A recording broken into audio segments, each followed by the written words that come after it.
A very good morning to you. It's 7 o'clock. Welcome to Mornings with Rich and Frost. With Sophie and Wilf, good morning from both of us.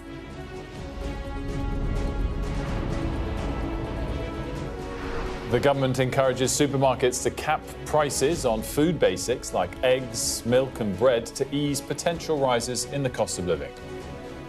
We've just had the latest inflation figures and we are going to bring them to you in just a moment.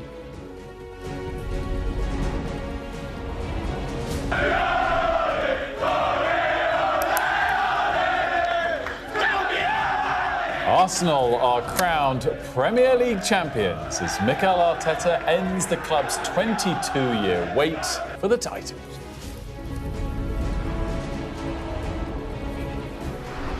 President Trump claims the war in Iran is about to end very quickly, pulling back from threats of renewed strikes he made just hours earlier.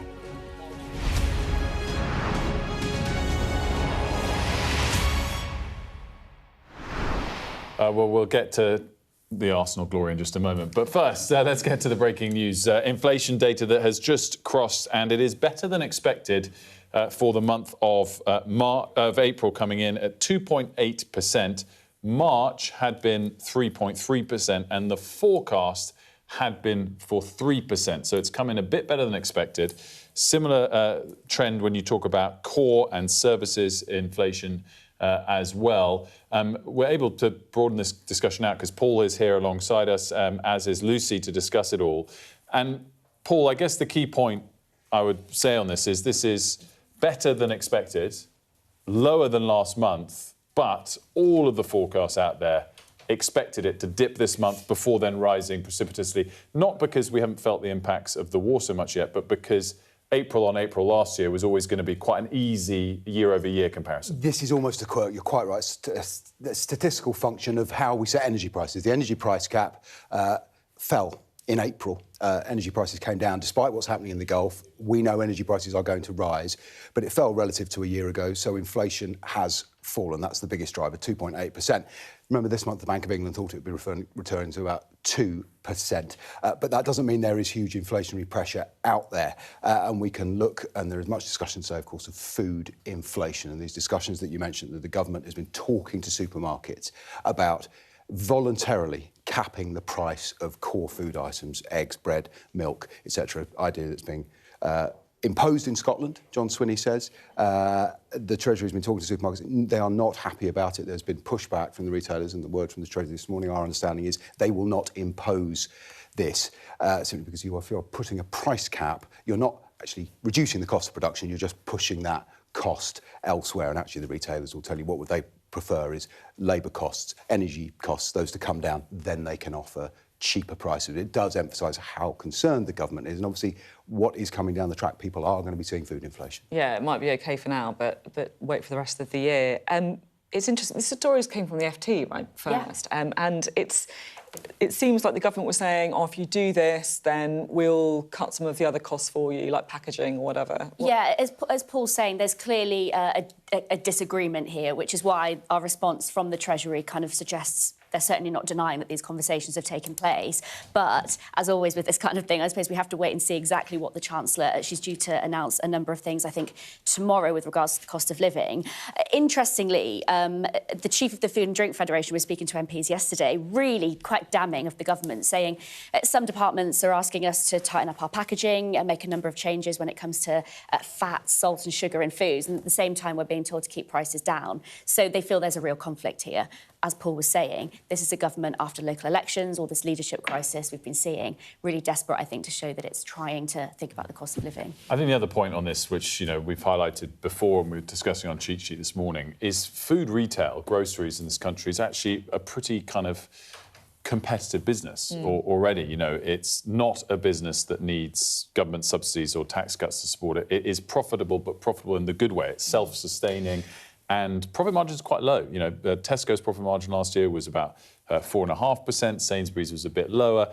And look, that is the key thing I think we need to watch, is the profit margin going forward. If they use a rise in the price of the commodity they sell, food, to slip out increased profit margins going forward, and their profit margin goes from low single digit to high single digit or double digits, then come down on them like a ton of bricks, because that's just absolutely not right. It'd be price gouging, it'd be profiteering.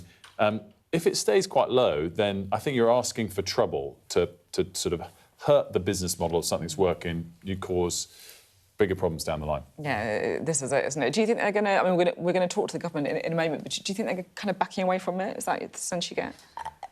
Well, you know, they won't deny that they're having the conversations, but as I say, we understand this might not go ahead when you see the reporting. The guidance is unequivocal. We will not impose price controls on supermarkets. I mean, Wilf, you are right. The supermarket sector is very competitive. You've got Big Four, you've got the discounters. I was checking food prices this morning. You cannot move for price matching. And there was, I mean, the one cost, when we talk about that they are all facing, huge cost in fuel prices. You know, how does our food get to us? It is moving on the roads 50p a litre of diesel more than it was 2 months ago. It's about £300 million a week for the haulage industry. That's feeding into the food chain already. So some of these costs are unavoidable and will feed through. So it's a debate. It sounds like the Treasury's lost the short-term argument. Clearly, they want to show that they're cutting people's bills. Right, let's find out what the Treasury is saying, shall we? Thanks both very much indeed. We're joined now by the Exchequer Secretary to the Treasury, Dan Tomlinson. Great to have you here. Nice to be back with you. What's going on then with supermarkets? Are you going to ask them to cap prices? No, that isn't something that we're looking at. Supermarkets, as was just being discussed, it's a really important and competitive sector, a place that we all know and use week in, week out. What this government is focused on doing is supporting people in a range of ways. So we've frozen prescription charges, frozen rail fares. We've just had that announcement. I know as much about it as you, but we can see that inflation's fallen to 2.8% in April. In pretty much every other advanced economy, you're seeing inflation increase in April as a result of the conflict in Iran. In the UK, because of the steps that the Chancellor took at the budget last year, we're seeing £117 reduction on people's energy bills and inflation falling going into this crisis, which helps households and helps the economy more broadly. So just on the supermarket question, that hasn't just come out of thin air. Is it something that, I guess, tentative conversations were had with the supermarkets, they pushed back and now you've rowed back? Is that the reality? This isn't something we're looking at. Well, what's the answer, though? Because it hasn't just come out. It was something you were looking at, wasn't it? Because supermarkets won't just randomly start talking about it unless you'd approach them, right? Well, you have to talk to the supermarkets about that. The government is not looking at doing this. Instead, what we're doing is looking across the economy at what are the different ways that we can help households. We know that the cost of living's increased as a result of the conflict in Iran. That's why the Chancellor took steps, for example, on heating oil. There'll be more from the government this week on what more we can do to support households. And then coming into today, we can see that inflation was falling as the Iran conflict kicked off, and we would have expected its impact to wash up on our shores with higher prices. And yes, you know, there's still that economic uncertainty and that economic challenge for people in the coming months. But in April, we saw inflation falling because of the steps that this government took. According to the Financial Times, on the story on the supermarkets, they said that they were asked to consider price caps in return for things like relaxing packaging rules, delaying changes to rules around healthy food. Are those things that you're just going to do anyway to try and alleviate the costs at supermarkets? Well, the government's looking at all different options for what we can do to help families up and down the country. That's the right thing to do. Look, we are a small, open economy. The impact of what happens overseas does wash up on our shores. That's why the Prime Minister was right to, at the start of this conflict, when he was under pressure from opposition parties and from international leaders to get the UK more involved, to make sure he put the UK's national interest and our economic interest at the front and didn't rush towards war. And instead what we're doing, both before this conflict happened but also since, is taking a range of measures to help protect families and to help insulate people from the impact. I mean, the one thing that I think you can talk about today is that you're giving the watchdog more powers to stop what you're describing as unfair price rises. What's that? Yeah, so one of the challenges that we have is that the CMA, which is our body that regulates competition in the UK, it finds it's not necessarily very easy for it to get information out of companies when it suspects there might be price gouging or excess profiteering. They have to ask, but sometimes companies don't have to give it. So we're saying that we're going to come forward with new powers for the CMA when there are exceptional times like the ones that we're living in. They can instead require that information so they can more quickly look at and investigate what's happened to profit margins, what's happened to prices, what's happened to input costs, so they can understand what's happened within particular sectors. Do you think this is happening then? Like price gouging, unfair price rises in some sectors? Is that what you're saying? One of the challenges is that we don't know. We don't have the details. The CMA have looked at the prices in forecourts, and pretty much across the board, they haven't seen excess profits and big increases in margins, but they have found from their initial work that there are examples, a small number of examples, where there has been a sort of increase in margin. But we want to make sure that our regulators, when there are moments like this, where there's international crises and turmoil, have the powers that they need to more quickly investigate, to get the data they need and to publish it. The UK is going to allow imports of diesel and jet fuel made from Russian crude oil. How do you feel about that? We definitely support Ukraine. We spend £13 billion supporting them. We've got drones that we're manufacturing here in the UK to support them. And we're clear that Russia's illegal invasion of Ukraine, we need to take a stand against it as the UK and along with international partners. So we are maintaining and maintaining and protecting our sanctions, and there's a whole range of different new sanctions that have been announced. Because you say that you are maintaining and protecting your sanctions against Russia and that you want to stand firm with Ukraine against illegal war. The fact is that you are now going to allow Russian crude oil, if it is refined in India or whatever, to come into the country, right? How do you feel about that? Because I think you should feel pretty bad about that.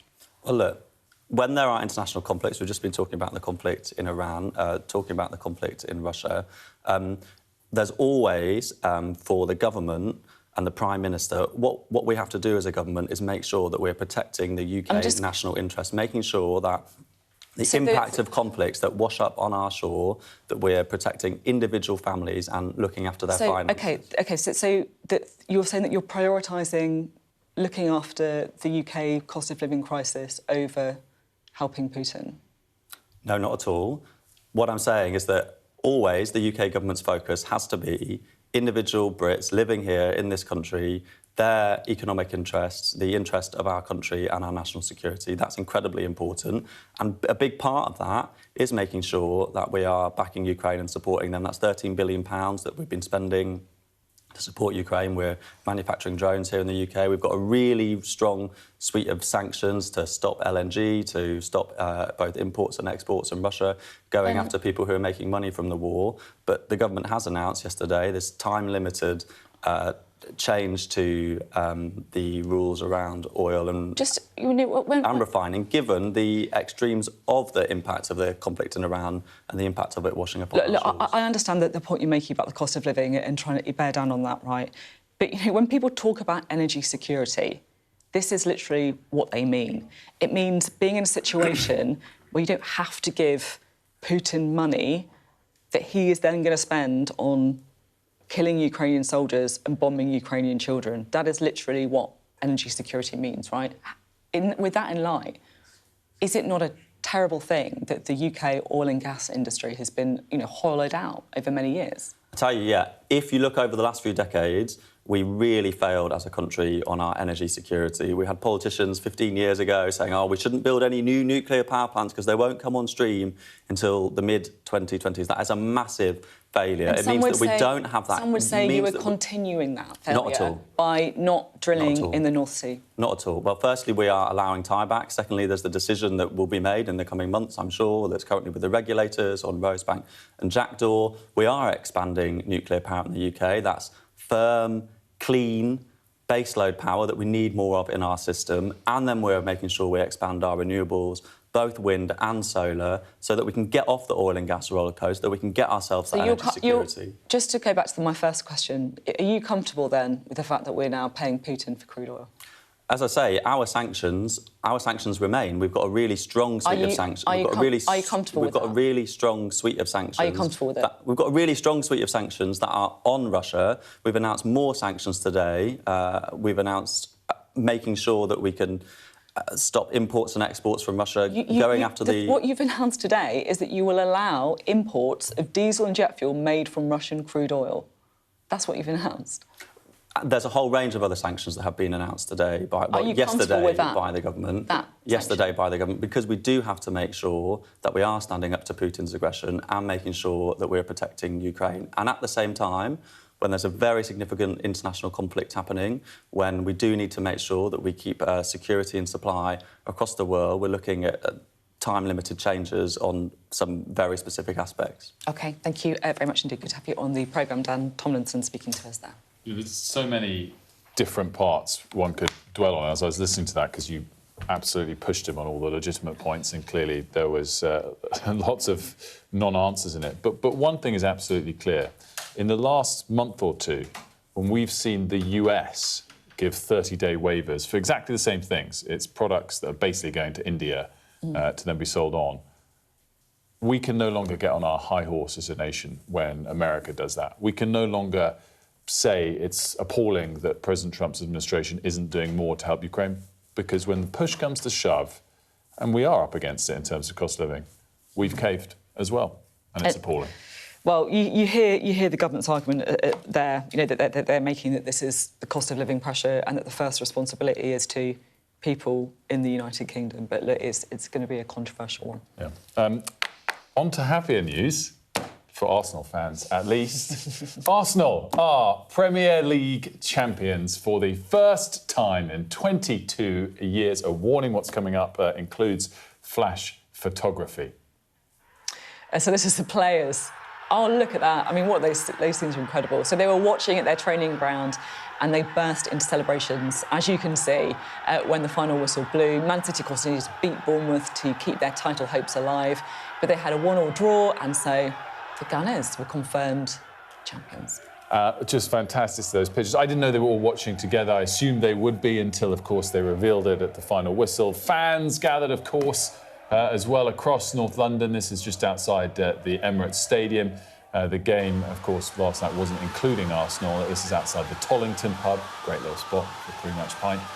And there was joy across the country, particularly in North London, for all Arsenal fans, myself included. Our correspondent Rob Harris was in the thick of the action there in North London. Arsenal fans parted into the early hours of the morning, savouring becoming Premier League champions again after 22 years. Ultimately, they did it with a game to spare, with Manchester City being held to a 1-1 draw at Bournemouth. It means they can enjoy this Premier League party. They've waited since the days of Arsene Wenger in 2004 to get their hands on the Premier League trophy again, ultimately delivered by one of Wenger's former players, Mikel Arteta. He's waited so long. He took charge in 2019. He'd only won an FA Cup. Now he has the biggest prize, and it could still get better yet for the Gunners, because they've got a Champions League final against Paris Saint-Germain in a week and a half. And what a moment! They don't want to sleep, they just want to party and enjoy this moment.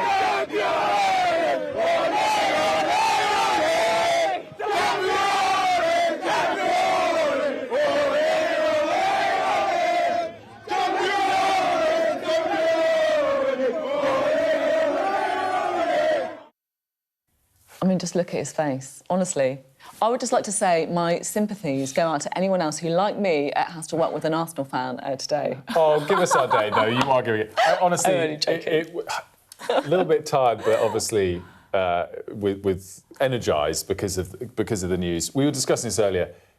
I know it's all relative, and I know Sheffield Wednesday embodies that being relegated somewhat unfairly as well. But the relative point for us is we had such glory in what was my teenage years. Nothing for 22 years, nothing of note for 22 years. Absence makes the heart grow fonder and all of that. But, the added point for Arsenal fans, which we can be more open about now we've crossed the line the other way, it was really brutal those 22 years, because so many of our stars left to our rivals and won, which is just really hard to take. Ashley Cole to Chelsea, Fabregas went to Chelsea, Van Persie went to Manchester United and won. It was just brutal. Yeah. And, of course, all of the very legitimate choke conversations in recent years, that means we had to get over the line. We did. Yeah. I mean, it's almost harder, I think, and I actually think you're right about, the pain, if you like. It's harder being so close and not making it. Over so many years. Every time you said, many times, oh, you're going to choke again. Secretly, inside, we're all wondering if we are going to. Yeah. And I'm sure that is the big change this season. The big change this season is we have a backbone of leaders who don't fold under pressure. You know, Declan Rice, Saka, Gabriel, all these guys. Do you know what? We're going to talk to someone who knows a little bit about that. Yeah, we're excited about this. One of the people who last lifted the trophy for Arsenal 22 years ago and embodied that backbone of leadership and fight. Soul Campbell will join us next at our 8:15. Looking forward to that. Might have to get a cheeky question in on Tottenham as well. Oh, yeah, I think you're allowed. Anyway, Sol, maybe about the World Cup too. I mean, that is a good thing about Arsenal as well. If they've, those players, quite a few of them are going to be in England's World Cup squad, right? So. Well, all to be discussed. Sol Campbell, 8:15. Stay tuned for that. Looking forward to it immensely. Now, Vladimir Putin has been welcomed by Xi Jinping in China. The Chinese president rolled out the red carpet for his Russian counterpart ahead of some key talks reaffirming the relationship between the two countries. Let's bring in our Asia correspondent, Helen Smith, joins us live from Beijing. Helen, very good morning to you. How much pomp and ceremony and red carpet is there compared to high-profile recent visitors? Obviously, President Trump last week and Prime Minister Starmer, of course, earlier in the year. And what's the key thing on the agenda? So I think we can say that the amount of red carpet and pomp and ceremony has been almost exactly equal so far to what Donald Trump received last week. And look, that's the reason why we're paying such close attention, isn't it? Vladimir Putin is a relative regular in China. Him and Xi Jinping have met some 40 times at least over their leaderships. Vladimir Putin has been here in China. This is his 25th time. So the fact that these leaders who we know have a close personal relationship are seeing each other is not utterly remarkable, but the proximity to the timing that Donald Trump was here just last week, I think is really, really interesting.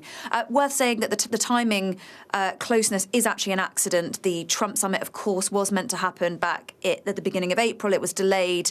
But nonetheless, I think it says so much really about the messaging and about China's position in the world, being able to bring these sort of two really influential players to the table and potentially to play them off against each other a bit, if you like. In terms of what we've seen so far, the welcoming ceremony was almost exactly the same as what Donald Trump got. We then have had two sort of separate bilateral talks, a sort of a smaller group that perhaps was more political, and then a larger one with sort of opposite numbers from the Russian and the Chinese side representing different parts of the economy. We're about to see a signing ceremony where we think a relative amount of sort of deals have been agreed, and then potentially later as well we're expecting a statement to the media from Xi Jinping and Vladimir Putin. We're not entirely sure what that will involve, but it's just worth saying that for Xi Jinping to give a statement to the media is very, very unusual. So we will see exactly what that ends up looking like.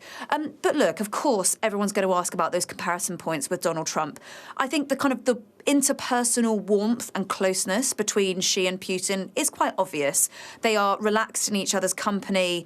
And although I think the Chinese are careful not to sort of make any snub, if you like, by giving one sort of too much extra flattery or performance, I think just the closeness of the relationship and the fact that things are going to get announced speaks volumes about the fact that that relationship remains enormously important. Remember, it is an imbalanced relationship. Russia needs China far more than China needs Russia. Russia, of course, weakened and isolated following its war in Ukraine. It needs markets for its oil and gas, which China provides. It needs dual-use items for its military, which China provides, and needs diplomatic cover, which China gives it in spades. China, for its part, although it doesn't need Russia in the same way, it does want to buy its oil, particularly in the wake of the instability following the war in Iran. It wants sort of various sort of military intel and things like that. And it also wants to keep Russia close. It doesn't want it to sort of go too rogue, if you like, and see it branching out and getting too close to other powers, potentially like North Korea. But look, the symbolism for the Chinese is rather brilliant, I think. I think it shows the rest of the world that it is this gravitational power, that it can pull these other nations to it, and that, crucially, America should remain on its toes. Helen, great stuff. Thanks so much for that. It's going to be a really fascinating bilat to continue to watch, and of course comes at just fascinating timing for all sorts of reasons. And to the war in Iran now, because Donald Trump has once again insisted that the US is going to end the conflict very quickly. It was a big change in tone from his recent commitments about an imminent attack on the country. We're going to have to make a little journey down to a place called Iran. We have to stop them. They have nuclear on their mind, and we're not going to let them have a nuclear weapon. And we've done a hell of a job, and I think we're going to be finished with that very quickly, and they won't have a nuclear weapon, and hopefully we're going to get it done in a very nice manner. Oil prices 111 still, so not. By the way, yesterday was another day of yo-yoing on this, as was Monday or Tuesday. I forget which day we're talking about here. But the point being is, oil's still at 110, 111. Yeah. It's not eased much on these supposedly more positive comments. Maybe, I guess, a reflection of how we shouldn't always be jumping and taking as read everything that he says. Yeah, I don't think we have, obviously. I mean, the oil price is more exactly. For yo-yoing around, right? Now, on a similar topic, Sky News has challenged the US military over claims that a missile which killed dozens of Iranian children on the first day of the Iran war was fired by US troops. So an initial assessment by US officials found the United States had carried out the attack, but the US government has not yet admitted responsibility. The top American military leader in the Middle East, Admiral Cooper, has now been pressed in Congress on why the investigation is so long. Our US correspondent, Mark Stone, also asked him that question. Admiral Mark Stone from Sky News. Can you explain why you cannot reveal what happened in Manab? Hey, how you doing? Investigation's ongoing. For how long can you hide behind an investigation is ongoing, sir? We have a team in Manab right now. They have seen what happened. They have seen no evidence of a Iranian missile base there. For how long can you hide behind an investigation is happening, sir? When will the investigation conclude? Admiral, can you tell us when the investigation will conclude? Can you say anything to the families who died in Manab, sir? Of course, it follows the extraordinary reporting from Dominic Radhorn, our international affairs editor, that has been taking place over the last couple of days. And here is a QR code for you if you want to review that special report from Dominic that we were discussing with him yesterday, as Mark was alluding to in his questioning there. Exclusive reporting from the site of that missile attack on a school. Yeah, the only foreign international broadcasters on the scene of that site.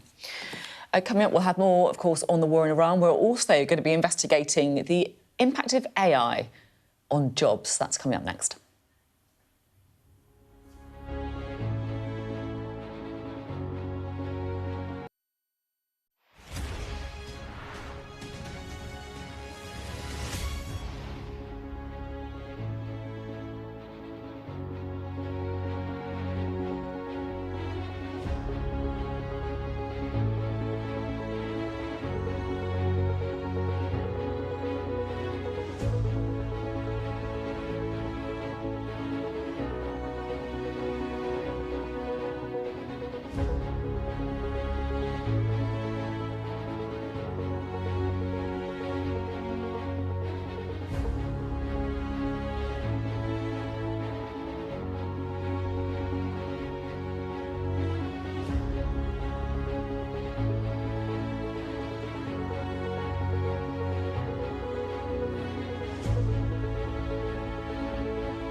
What's the best thing about being a Sky News presenter?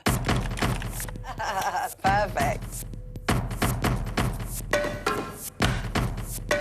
Let's bring bring you some breaking news. Being a Sky News presenter, I began by asking, Thank you so much. Trusting us to tell her story. the battle for number 10. Sky News has been given exclusive access. Let me give you a sneak peek. It was the day those present would never forget. Why did you decide to open up and tell your story? I urge you not to look away. If Hamas hands the hostages over, they will end this conflict. The world has been watching. Good to see you again. How are you? Did she say how he was? The conditions are awful. The jets were ordered to come back. Historic day here today. How will you respond if India does launch airstrikes? They'll be all out to war. I'm just going to put some body armor on. I'm Yalda Hakim. Welcome back. We want to bring you an update on the Ebola outbreak because the World Health Organization has expressed deep concern over the scale and speed of its spread. So authorities in eastern Congo suspect that the rare strain of the disease has actually killed at least 134 people and more than 500 people are believed to be infected. Oxfam's country director in the Democratic Republic of Congo, Dr. Manenji Mangundu, joins us now. Thank you so much for joining us. Are those numbers the numbers you're working from, or do you think it could be worse than that? Thank you for having me. Those numbers are the numbers that have been reported and registered, but then we are having more staff going into most of the villages that are affected, including the villages that are closer to the epicenter of the outbreak, to determine the numbers. The response team that came from Kinshasa, from CDC, and also Africa CDC, they arrived over the weekend, and the establishment of the coordination forum, the mechanisms to go and support the health facilities have started.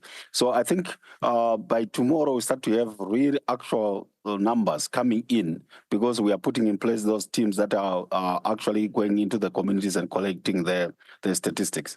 But also you should understand that we have some challenges that we have there, which is also resources.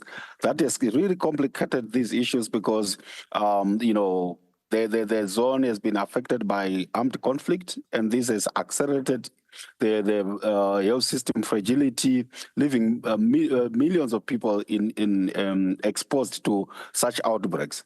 And also, because of the armed conflict, access has been a challenge. So you find that the number of statistics might be affected because of the accessibility to some of the villages where we have a conflict. You're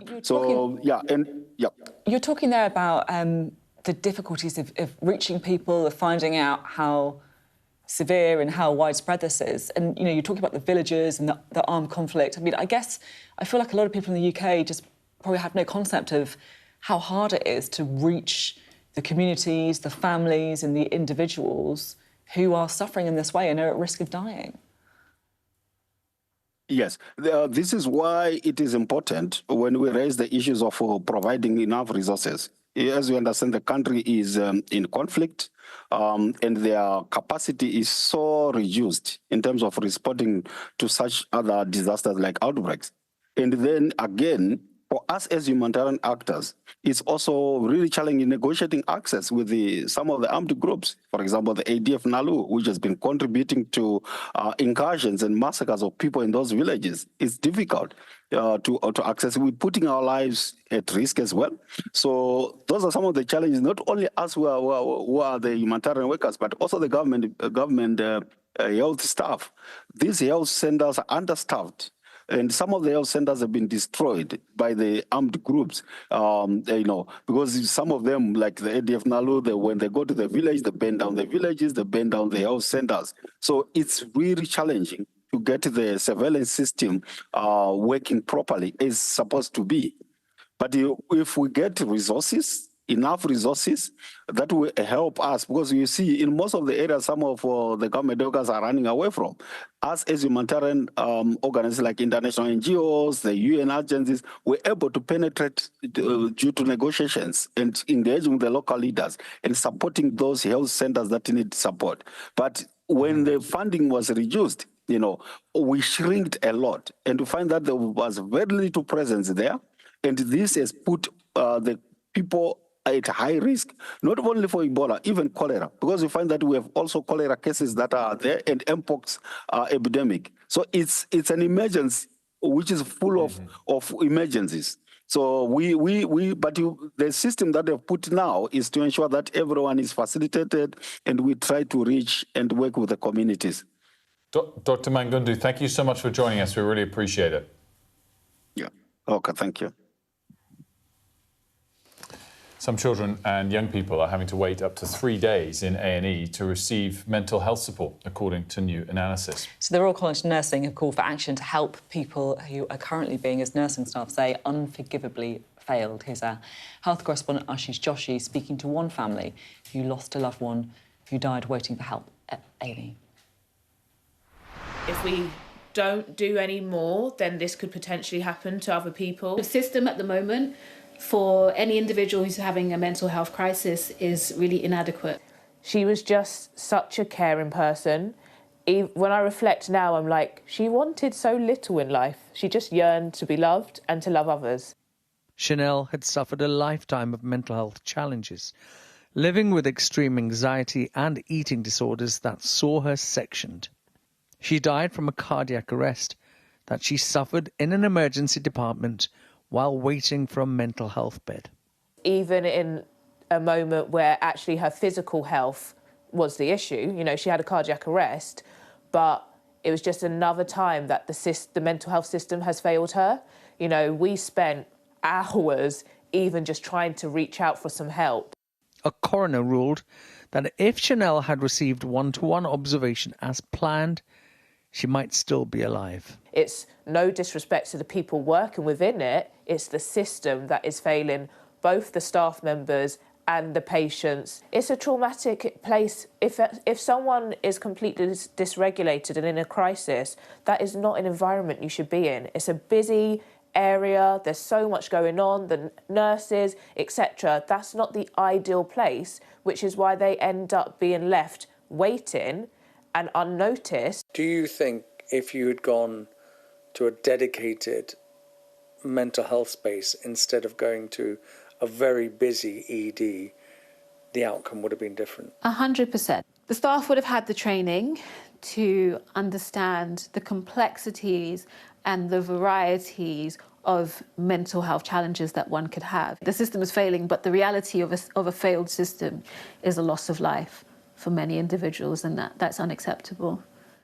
NHS England knows it needs to do more, but the man in charge of the country's mental health system warns that services are stretched. People waiting a long time, a lot of people waiting, I think is a very big challenge for us. We do have high occupancy rates. It's an endless tension. It does partly depend upon the staff that you've got available, because if you open a new ward, that takes up an awful lot of staff, and at the moment our staff can only come from a finite pool. Ashish Joshi, Sky News in East London. If you've been affected by that story, you can contact the Samaritans at any time, 116 123, or visit samaritans.org. Really important story there by Ashish. We're going to talk about AI next, because look, AI is everywhere. It's changing the way we work, the way we search for content, the way we communicate with each other. It's all over the place. There's no denying its impacts and potential benefits, but it also comes with risk. Our technology correspondent Roland Manthorpe has been speaking to Anthropic engineer Boris Cherny, and he started by asking him if people are ready for the huge changes that are still to come. I think the biggest thing is, as a society, we should be talking about AI safety much more seriously than we are. And this is a conversation that, you know, we're trying to be very, very vocal about. There's all sorts of risks of this technology. It's extremely powerful. And this is a conversation that we all should be having together. What's the risk that you're particularly worried about? I think we all have our own thing that we're concerned about. What is it for you? There's a lot. I think one that's really been a hot topic is cyber. The models are getting really, really good at hacking and, you know, doing cyber. And so we have to make sure that defenders have this technology before the bad guys do. We've seen, you know, now that AI is influencing geopolitics, war, everything. Do you sometimes feel like you have a kind of large moral responsibility, given the scale of what's going on and your role at the centre of it? I do. But I also think this is not a problem that I can solve. It's not a problem that Anthropic can solve. I think our role is to talk about the problem, so as society we can talk about it and we can figure it out. Let's discuss all of this now with Sana Karagani, the Chief Strategy Officer for AI infrastructure company Era4, former head of the UK's Government Office for AI. Very good morning to you. Thanks for joining us. Good morning. So I guess my first question on this, we were obviously talking there, Roland was talking to one of the leading people at Anthropic. Do you think that there's going to be a winner-takes-all market for AI, and where do Anthropic sit in this race? Because I guess the question that follows is there a hierarchy of which companies are taking the ethics of AI more seriously, and depending on who wins this race, will it make a big difference on all of our lives? Oh, that's a loaded first question to get us started. But yes, I think ethics should sit at the heart of the way that AI is created. Not just ethics, but I would broaden that out to say responsibility, right? And the responsibility doesn't sit just with the developers or the creators of the models, but it sits with us as society. It sits with the government in terms of how they introduce these models, how they regulate these models, how they push them into the spaces that they go.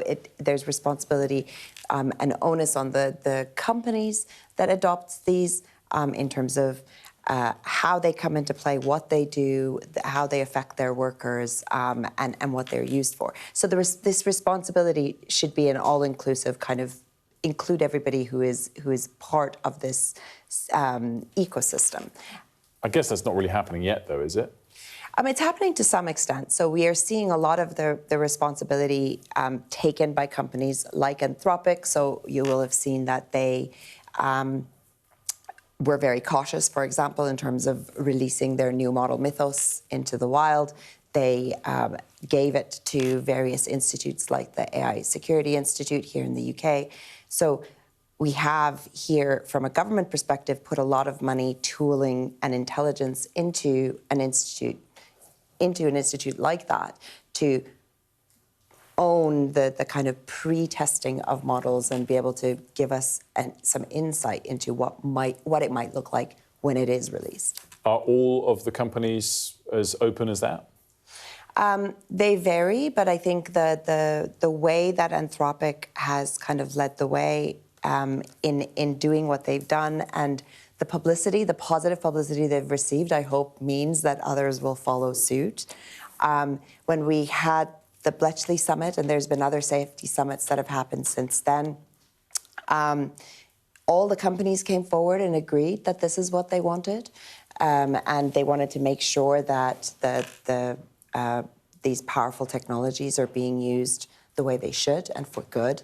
And in order for us to reap benefits rather than worry about the existential risk and other things and other harms they might cause. Where do you think the government here stands in terms of whether they are being quick enough to respond to this unbelievably fast-changing technology, to get guardrails in place, right regulation? I mean, we're still talking about social media and how to respond to that.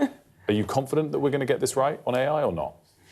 Am I confident? I mean, so I think there's a lot of work that needs to be done in order to make sure our regulators are well tooled, our state is well tooled, that we continue having these collaborative conversations with frontier labs like Anthropic and others to make sure we stay at the cusp of this. But there's more work required, right? I would like to see the AI bill that was talked about in the original King's speech, because I think putting more work and emphasis around how we put the right guardrails around these technologies will help us get to a situation where we get the best from them. There's one suggestion I'm interested to get your take on, because I've seen this out there now discussed, and at the same time you don't want to kill off innovation, you want to attract investment. This seems like an easy win, which wouldn't have the negative effects, but benefit effects. Why don't we just say any video or photo or audio that's generated by AI immediately has to have a bug in the corner that says AI generated? Yeah. So why don't we do that? Well, this is something that's being worked on right now in terms of how do we ensure that any content that's generated gets labeled. right? And we have to do this not just at the front of the picture, but we have to do it embedded inside. And so there are standards that are being put in place to allow that to happen, and to allow us to be able to tell whether it's a real picture or a generated image. And so it's a little bit more complex. I think if we... that's an easy win for people who are willing to comply, but for bad actors, say, they might still create images that don't include the verification you need or included when it shouldn't be. And so what we have to do is ensure there are the right types of standards and technical solutions that allow us to figure out whether or not, and verify whether or not pictures, video, sound are what you see here is what you get. Simon, really interesting as ever. Thanks so much for joining us. Thank you Good very to much. see you. Let's have a quick look at the weather. Dinner under the stars tonight? That reminds me of our travel insurance. You mean All Clear Skies? All Clear Travel Insurance sponsors Sky News Weather. May has certainly felt pretty chilly so far, but warmer weather is finally on the way. Temperatures on Friday will reach 28 Celsius in the south, perhaps even higher. Expect a mostly dry and cloudy morning, but there'll be a scattering of showers, some prolonged across Scotland. It should be a bit brighter by lunchtime today. Temperatures will be around average for this time of year, but it will be breezy once again. The afternoon will bring further showers, but they won't be as heavy or as widespread as yesterday. They'll also tend to fade away by the evening. All Clear Travel Insurance proudly sponsors Sky News Weather. 28 degrees Celsius. Oh, it's going to be great. I'm excited. To get my Factor 50 out. Going to the cricket. Burn like a crisp. It's the cricket season. Can't be too careful.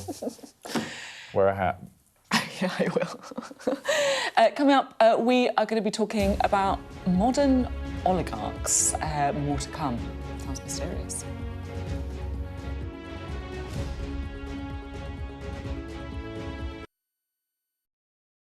Liberation Day. By popular demand, here we are. Donald Trump. It is quite the story. Wherever it goes, on Trump 100, we go with it.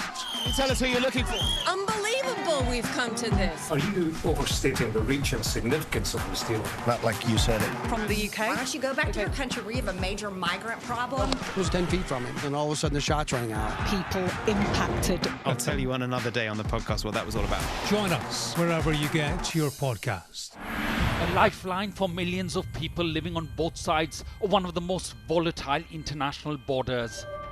It's dams like these that have become inflection points between the two nuclear-armed neighbours, which could potentially lead to water wars in the future. A terror attack has shattered the peace and tranquility of Kashmir. At least 26 people have been killed and as many injured when militants fired upon them. I'm Neville Lazarus and I'm Sky's reporter based in Delhi. The old and young, all weary after being trapped for days as the worst floods have hit Kerala in a century. 3 days we are on a rooftop. They have no food, nothing. The roads have been inundated. The only way out is to get people by boat. There have been reported deaths and many injuries, several critical. Many families will grapple with the unimaginable loss of one of the worst disasters in India's aviation history. The spiraling violence between two nuclear-armed neighbours that harbour decades of hostility just seems to be getting worse by the day. Garbage dumps like this not only threaten the lives of millions of people, but also pose a deadly consequence on the environment and climate. It is a source of death, decay, disease and pollution for hundreds of thousands of people living in its shadows. There is so much disease because of this garbage. Sometimes it's so difficult to just breathe. Companies like these are helping India in its trajectory to be a serious player in space exploration. Over the next 45 days, an estimated 400 million Hindu pilgrims are expected to converge here in Prayagraj on the banks of the holy river Ganga and Yamuna. It's a real kaleidoscope of people from all walks of life. The best thing about being a Sky News journalist... My darling. Beth Rigby, Sky News. Is being a Sky News journalist. You said to people, I'm not coming back for more, but you have come back for more. Well, let's kick off and make a statement. What can our Prime Minister say to you to not impose tariffs? He's coming out! What more do you need? Welcome back. Throughout history, people with more money have had more power, but a lot of people think in some parts of the world, the super rich are now more influential than some of those who are elected via politics. The word oligarch has become, I think, kind of part of our kind of common parlance, our language. Extremely wealthy individuals who possess a lot of political power. It's obviously linked to kind of Russia as well in our minds. And I guess the question is, are these people being allowed to thrive because of the way our democracies work? Let's talk now to the author of The Blind Spot, How Oligarchs Dominate, Geoffrey Winters. A very good morning to you. Thanks so much for joining us. Oh, it's my pleasure. Thank you. Sophie was just alluding to this a little bit. Still, actually, I'd say in this country, oligarch is used much more for, Russian. The way people use the word is much more, Russian billionaires that might have gotten their money through an ill-gotten route. It's changing that a bit, the conversation, particularly in America, that you can apply the word a little bit more broadly. Yeah, I think actually around the world, the meaning of the word is going away from this sort of Russian meaning back to what it originally meant for thousands of years, which is a very small group of people who are empowered politically through wealth. So all of us have the power of the vote and our voice and our engagement in politics. Oligarchs have all those powers, but they also have the ability to deploy very impactful resources into the political process in ways that benefit them. And so that's why increasingly around the world, especially in the US right now, we're hearing the word oligarch to describe that power. So it's buying political power. It's basically buying your way into politics almost. Is that the...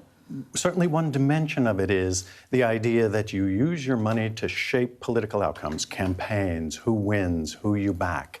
There's a whole nother part of it, which is something I call the rise of the wealth defense industry. So imagine that you fight against, for example, taxation in the open political system.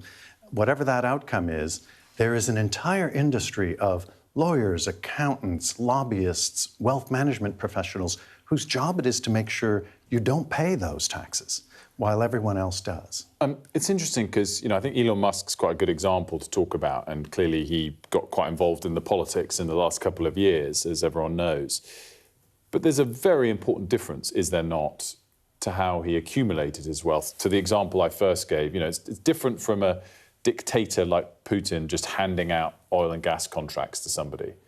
And in America, you do have these absurdly wealthy people, but they've got there, some of them, most of them, through their own brilliance and innovation in the first place, whether or not they then try and influence politics later. Is that fair?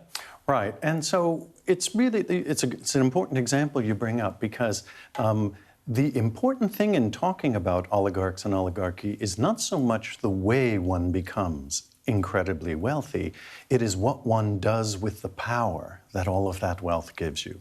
And you're free as an oligarch to reduce inequality in society if that's what you really want to do. But the vast majority of oligarchs use their resources to actually block democracy in the following sense. Think of progressive income tax as a way that a democracy tries to reduce inequality. And oligarchs do all that they can to make sure that progressive taxation doesn't work. And so it's not so much about where the money comes from. You're right, we do have very illegitimate fortunes out there. But it's really about, we're at a moment in our history where we are 50 years into the most epic explosion of inequality ever to have happened in human history. And here's what's really unusual about that. That's happening while we are increasingly democratic. And so a problem we face, and I think a question a lot of people out there have is, how can it be that we can be so democratic on the one hand, equal, and more unequal at the same time?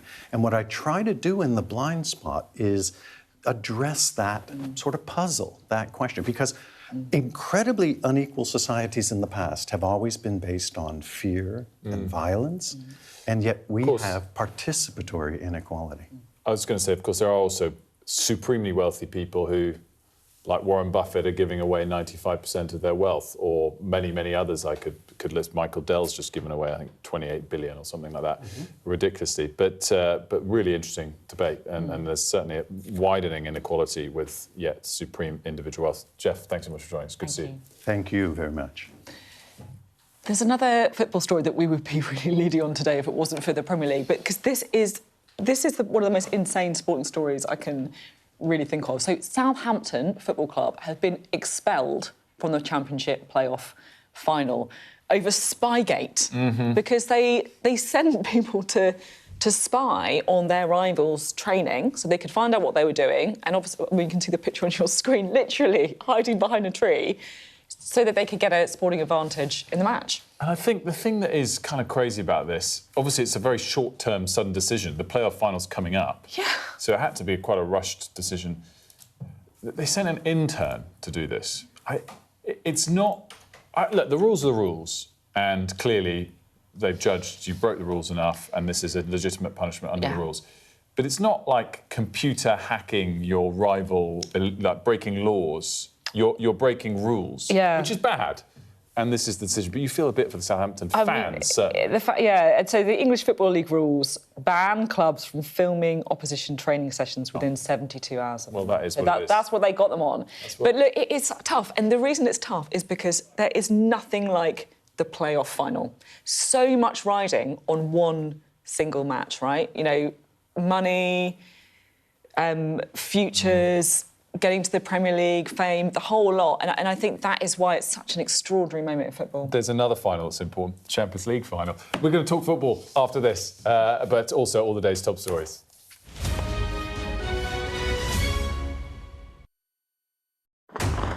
We're trying to see as much as we can. We're in an area that's just been reclaimed. Mr. Zuma, Sky News. People are directly protesting.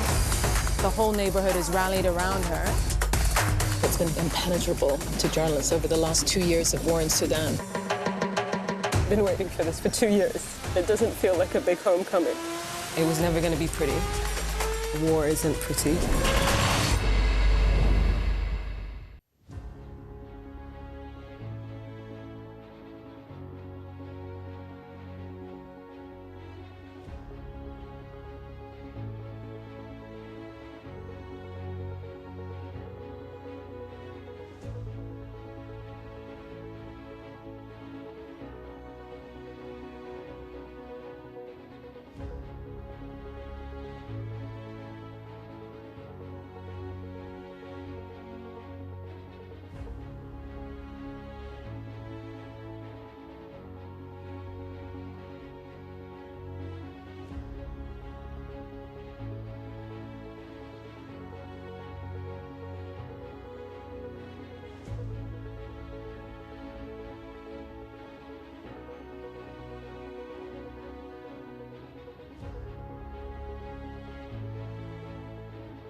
Good morning, it's 8 o'clock.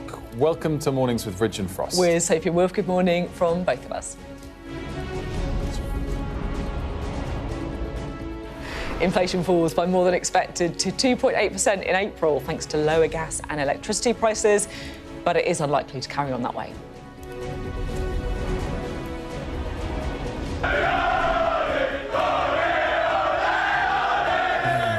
Arsenal are crowned Premier League champions as Mikel Arteta ends the club's 22-year wait for the title. I'm drawing it out because Paul Kelso is sitting next to me as a Spurs fan. Sorry, mate. We're going to be talking to man knows a little bit about that rivalry, but certainly knows about winning championships. The Arsenal and England legend, Soul Campbell, coming up. President Trump claims the war in Iran is about to end very quickly, pulling back from threats of renewed strikes he made just hours earlier.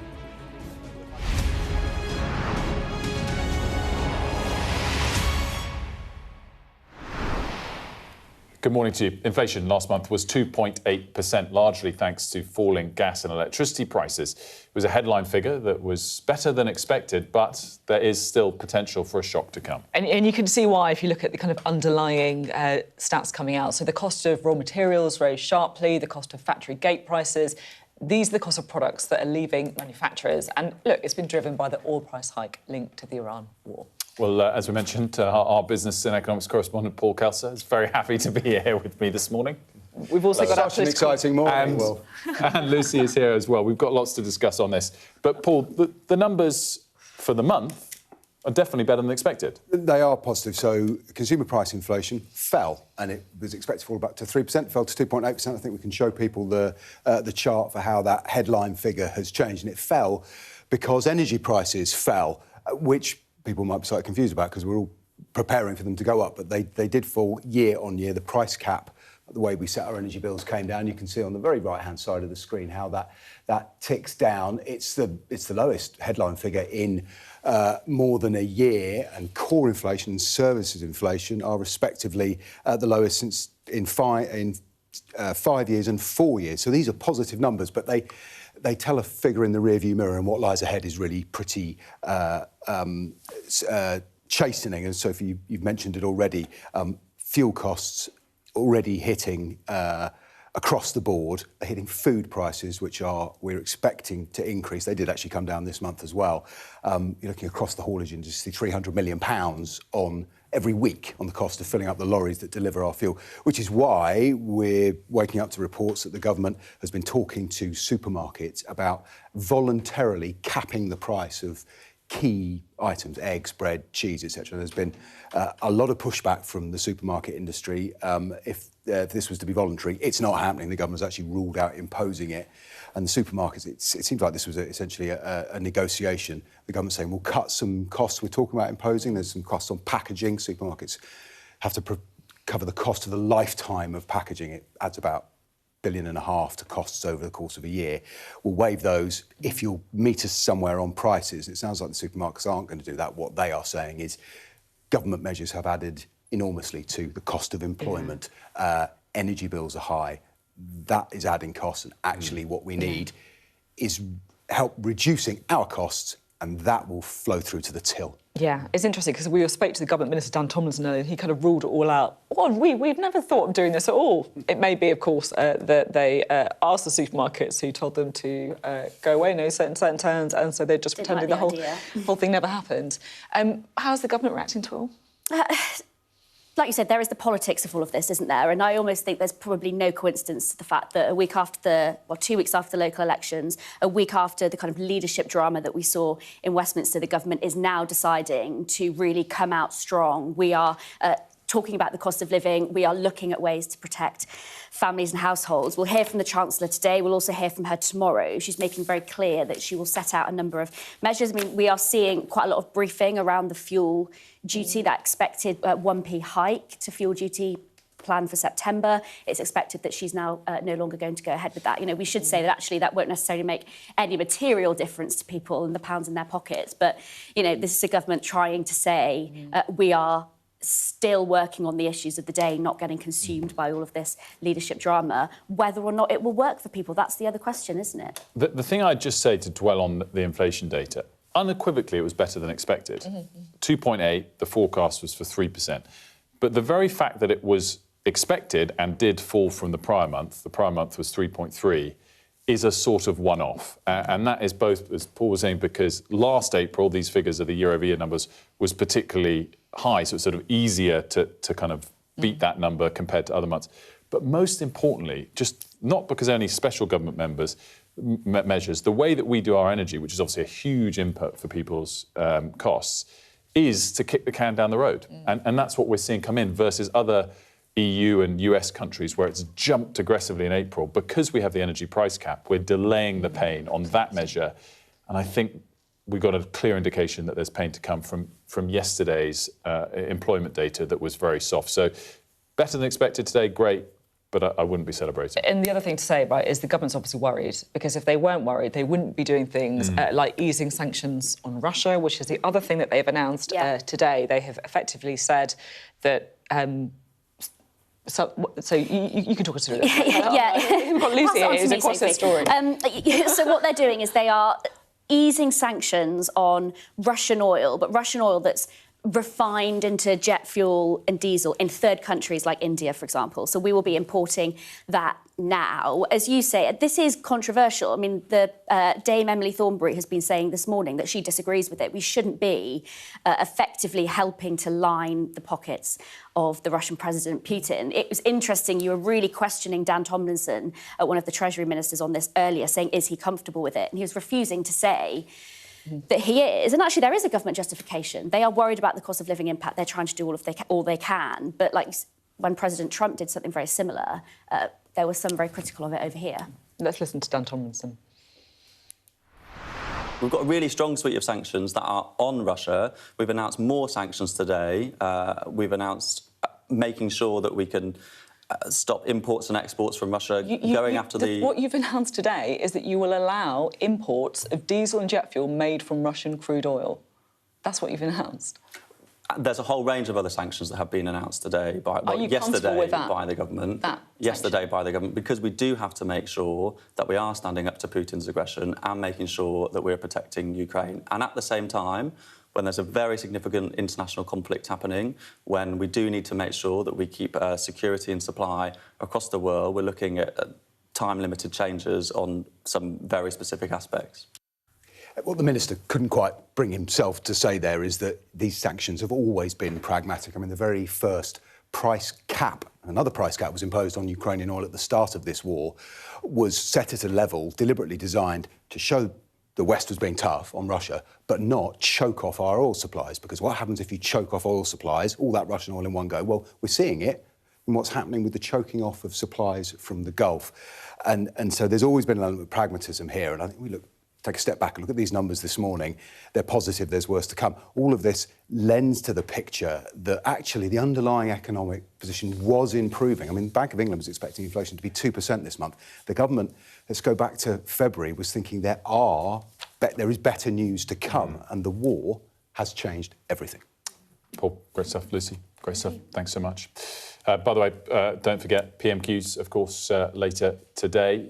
It's Wednesday, isn't it? I completely lost track of the days of late. It's going to be... But should be another great PMQs. A bit of good news for Keir Starmer. I was about to say, there is one bit of good news. Arsenal fan, Keir Starmer. I see he tweeted about it last night. Yeah, exactly. He's another unbearable Arsenal fan this morning. Unbearable, but, I mean, he in particular, you've got to be like...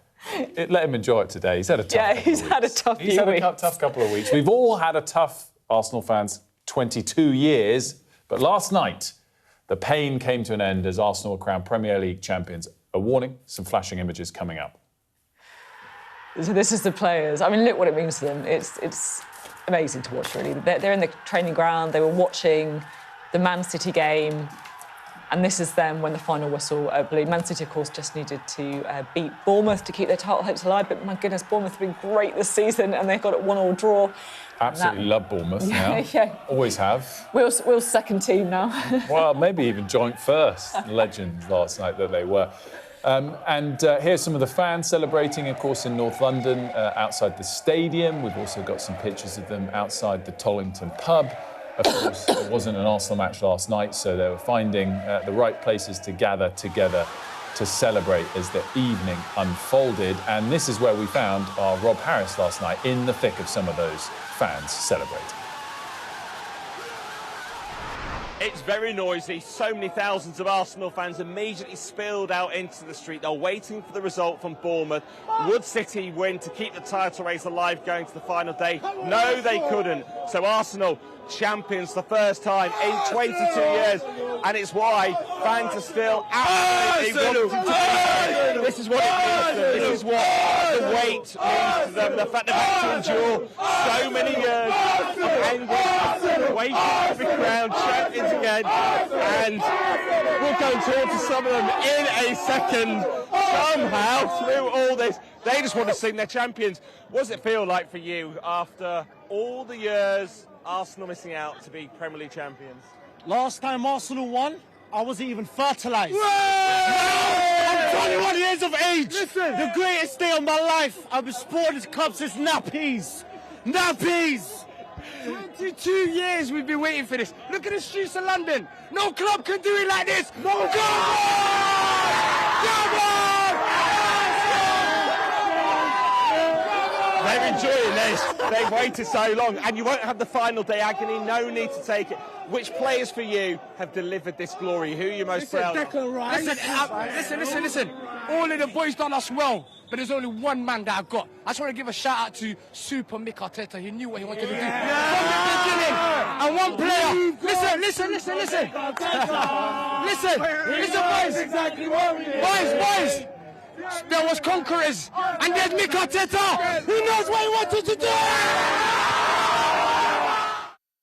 I love it. So good. It's so good. I wasn't able to celebrate that because I was in bed, obviously needing to go to bed early after the game. Sure. Yeah, no, yeah, exactly. Hiding behind Rob Harris there on the other side of the camera. I love the guy saying the last time Arsenal won, I wasn't even fertilised. Yeah. It must have been a long 22 years, though, right? A long 22 years. Yeah, I was obviously, but at 40, I was just working that out. So I was 18. This is the thing. My teenage years, and any Arsenal fan over the age of 30 or whatever will know this, were absolutely glorious. Yeah. The first half of the Wenger years, and that's what has made the last 22 years even more difficult to take, along with all of the questions. Are we going to bottle it again? Are we going to choke? And it just means getting over the line. Fantastic. And we are going to be talking... we've got him. We are. Sorry, we were about to tease to talk to Soul Campbell. We are able to talk now to the Arsenal legend, Soul Campbell, who joins us live this morning. Good morning, legend. How are you feeling?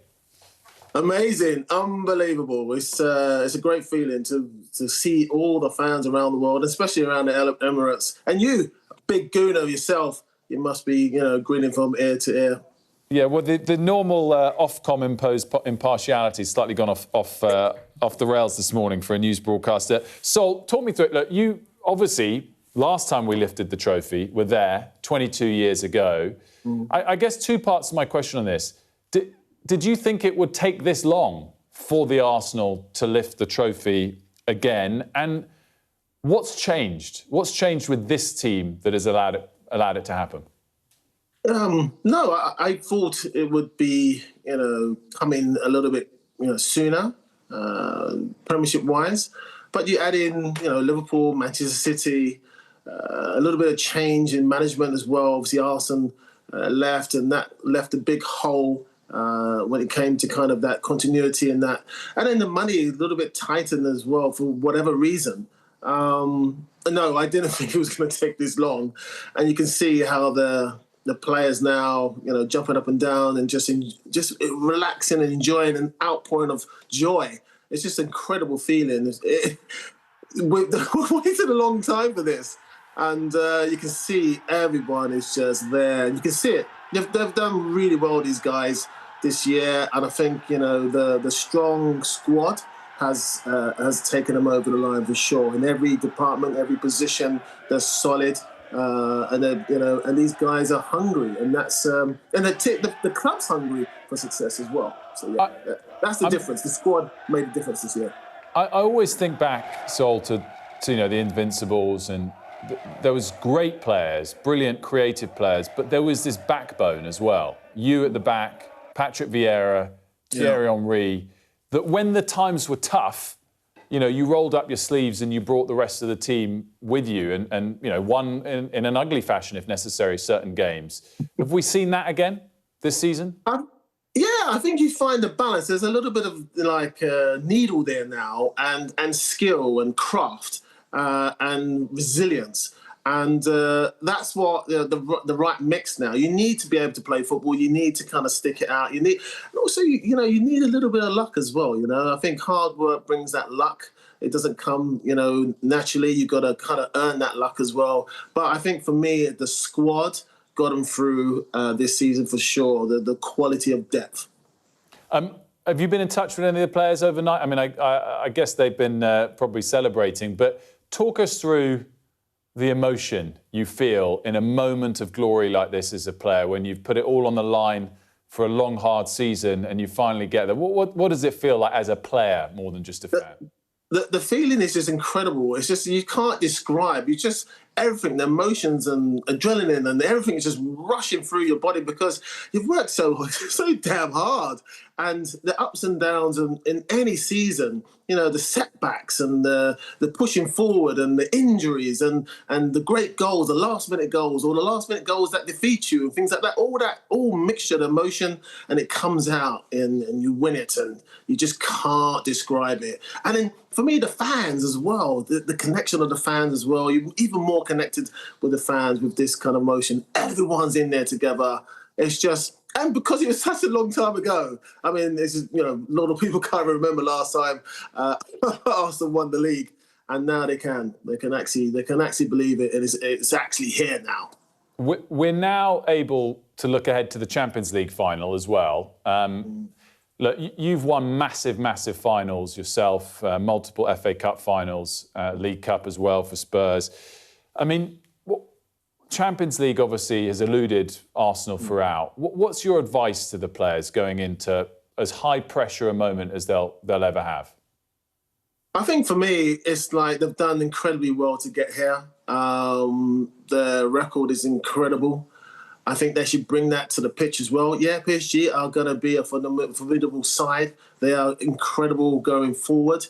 They're steely at the back, and they've shown that against Bayern Munich away at their place. So, but you have to believe, you know, the record that they've gone through in the Champions League is great, and they're top players, and they will have a little bit of rest. I don't think Arteta will probably rest a couple of players before the Palace game, so they're a bit more energy and a bit more up for it when it comes to the final. So I think they've got to believe in themselves. They've got to know that they're a solid team and, you know, work hard. And the luck that we didn't have back then against Barcelona, okay, I scored a beautiful goal, but we just couldn't convert that last chance to seal the deal, to, you know, put Barcelona to bed. And then obviously they came back and we lost 2-1, but we had the chances. And that's the thing. When you get the chances, you know, you've got to take those chances and knock that goal in and kind of really, you know, push away if it's a tight game. That might be one goal, maybe 2 goals into it, but you need those goals to fall on your side. Looking a little further ahead, Sol, can England bring home a trophy this summer? Yeah, I think so. I think for the World Cup, they've done incredibly well for the qualifiers. Yes, it's a different thing once you get there and you've got the heat, the travelling, the different kind of environments. But I think it's, you know, we need to, you know, be great to have England winning World Cup. We've got the team. We've got the team, definitely got the depth of players and players playing really well on all sorts of positions. So we've got a chance like any other country. And sure. Obviously, certain England players like Declan Rice and Bukayo Saka have a taste of what it's like to lift a trophy as well, which will no doubt help going into it. Sol, tell us about your new podcast as well. Obviously, you're doing a lot of broadcasting now. Yeah. Is it out yet? It's just dropped the first episode. It's out. Just started. Legends Corner. It's out now. It's interviewing players, interviewing people from different cultural backgrounds, musicians, directors. The first one is with Spike Lee, and the next one is with Premiership players and players around the world. It's all location-based. It's almost like documentaries on players, on their lifestyle. There's a food element there as well. It's just going in depth, and also the hook is like me against that particular player over the last 5, 10, 20 years of playing against them. So yeah, it's a different kind of take on it. But it's great, and I'm glad, and I enjoy that side of knowing the player I used to play against and battle against over the years, and finding out a little bit more about him. Can't wait. It's you've got a great line of guests, but I love the depth to the interview style as well. Thank you very much. It's Sophie here. I just wanted to jump in with a question. Sophie. Hey, how you doing? I just wanted to get your view, if I may, about Southampton being kicked out of the playoffs. Do you think it's fair enough because they broke the rules, or do you feel a bit sorry for the fans? Where's your opinion at? I do feel sorry for the fans because they are none the wiser, and I feel sometimes. Southampton played extremely well over the season. Newcastle out of the cup as well. Sometimes you don't need to do it. You've got quality players. The players are playing really well. That extra knowledge, I think you can find that extra knowledge by just watching the team on video, just like everyone else, and then picking apart what's good about them, what's not good about them, where they can kind of attack them, where they're really good. That's just knowledge. You can learn everything. You don't need to go the extra depth to find out who's injured or who's not playing well.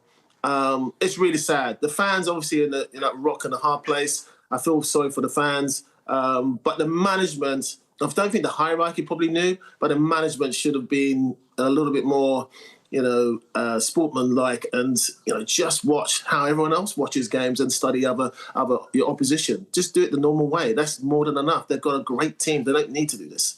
It's a shame. Hard to argue with that. It's very hard to argue with that. You do feel for the fans for sure. Sol, obviously the Premier League title is over as we go into the last game of the season. The relegation isn't. How are you feeling about that? Do you want Spurs to go down or stay up? I think the neutral, when you look at the team and you look at what Spurs can bring to, as a visual and sponsors and things like that, obviously, you don't want them to go down. But then you've got, West Ham there as well, and they've got the same right to stay in there. The main thing is Spurs, it's in their hands. Obviously, Chelsea did a number on them as well, so it gives West Ham a lifeline. It is a lifeline, but Spurs, it's in their hands, and all they need to make sure don't lose. Probably, they definitely want to win. But if anything else, and West Ham do get a win, then it is curtains. But it's in their hands, and that's what you want as a football player and as a football club. It's in your hands. You win, you stay up. Wilf, what do you think? Do you want Spurs to go down? Sophie doesn't believe me on this. I've genuinely started to change my mind a bit on it because it's so brutal. It would be, but I don't want West Ham to go down. I think Sol, you nailed it. They're both massive clubs. And also you have to think you're not. They'll say you're not too big to go down. Yeah, it's true. Look, marginally, of course, I wouldn't mind that much. Yeah, you're both trying to be all nice and not offend any Spurs fans. No, Sol is being a bigger man than me for legitimate reasons. Sol, it's been an absolute pleasure. Thanks so much for joining us. Really appreciate it. Cheers. Enjoy the rest of the day. Enjoy the time there in Portugal. Soul Campbell there, Arsenal and England legend. Yeah, well, it really is. Great to have him on the programme. Really was. I think we can actually bring in another Arsenal fan who was celebrating last night. This is our very own Jackie Beltrao. She's not here because... Well, you can see from that photo why she's not here. Well, but she actually really hurt her rib. She broke a rib, she thinks, because she celebrated too hard, which says it all. Yeah, in the Gunners pub there with her son. Oh, I love it. I love it. Yeah. Do you know what? Credit to Jackie, because she does put aside her bias. Yeah, and is a great... I don't. She does. I can't. No, it's fair. It's fair. You wear your heart on your sleeve, Wolf. Well, anyway, great to chat there to Soul Campbell on Arsenal's Premier League victory. Lots of football news. We are going to bring you some international news now because Vladimir Putin has been welcomed by Xi Jinping in China. The Chinese president rolled out the red carpet. He did indeed for the Russian president. And let's talk now to our Helen Ann Smith, our Asia correspondent, who is there and been covering it all. Helen Ann, what do we think is the key item on the agenda. This, to some, felt like it was suddenly arranged off the back of the President Trump's trip, off the back of the Iran war. But was it long since planned? Yeah, it hasn't been suddenly arranged at all, actually. The two leaders spoke back in February and arranged that this summit would happen at some point at this time of year. We didn't learn the exact dates until the weekend, but I think it's been a long time in the planning. And actually, what we've seen so far from the activity and the agenda also signifies that a lot of planning has gone into this. We've seen 2 sets of bilateral talks, a smaller, more intimate setting, and then a larger bilateral meeting with sort of the opposite numbers from different parts of the economy and whatnot. We've then seen a signing ceremony where 20 separate agreements were signed. So obviously a lot of work has gone in to kind of get those sort of in shape, if you like. There's going to be further meetings between Putin this afternoon and Li Chang, who's the second in command here in China, and then there's a gala dinner tonight. So look, lots in the agenda.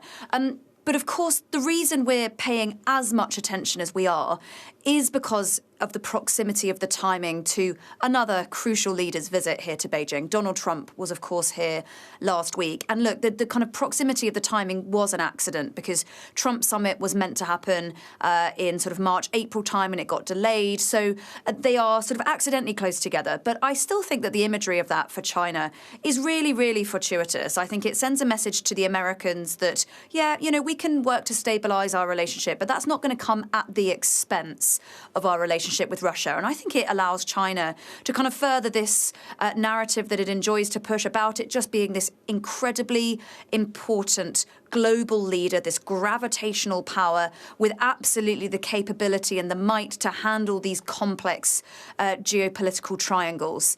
So I think it plays really, really well for China, for sure. The contrast, I guess, is what we're trying to read in here. And in terms of just the official setup, the ceremony and whatnot, it's actually been quite similar. And look, the Chinese will, of course, have made that the case. They don't want to be seen to be actively really snubbing one leader or the other. So the ceremony sort of matched each other. But in terms of the progress and the achievements, the body language, the warmth, the language, I think there's no doubt really about who the sort of favoured friend is. And of course, it is Russia. Look, remember, China and Russia, they're not actually historic friends. You know, there's lots between them that is to distrust, if you like. But in recent years, these two men have absolutely formed a close relationship. They have described each other as friends. Putin has been here to China some 25 times now. And in different ways, they need each other. Russia needs China's markets for its oil. It needs these dual-use items for its military campaign that China provides. It needs diplomatic cover.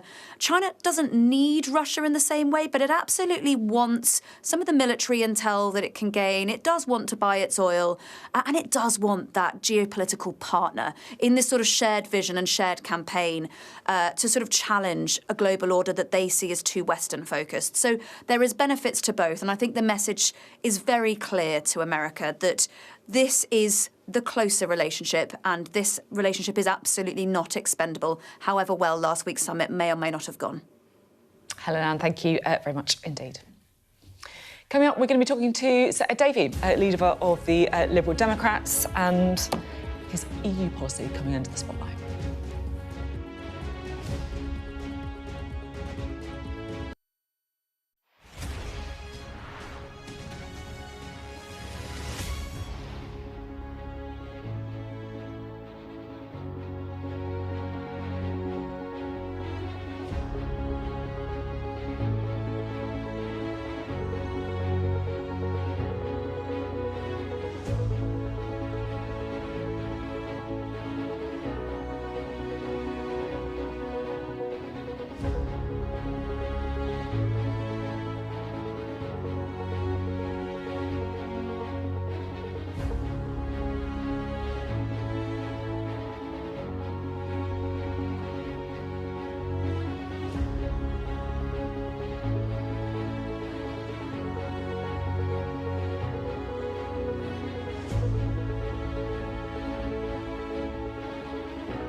What's the best thing about being a Sky News presenter?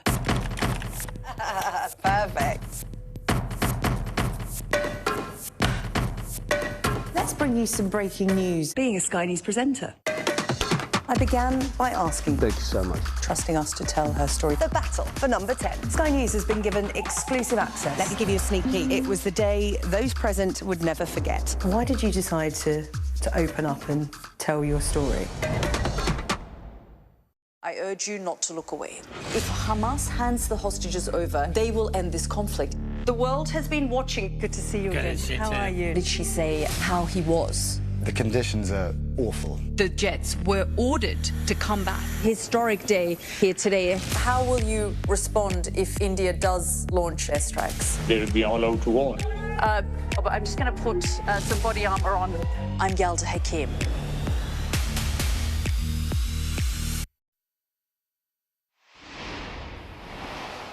Just a little bit of breaking news to bring you. It's a very tragic case of what happened when 5 divers tried to explore a cave in the Maldives and have lost their lives. We're just getting through now from the Maldives government that the final 2 bodies have now been recovered of 2 Italian divers killed in this scuba diving accident. They were among 5 Italians who, according to Italy's foreign ministry, believed to have died on a trip to explore a cave at a depth of around 50 metres. So this happened last Tuesday. Very, very sad news. Cause of death under investigation. And that coming to us now from Reuters that the final 2 bodies have now been recovered. Awful lot to talk about when it comes to politics.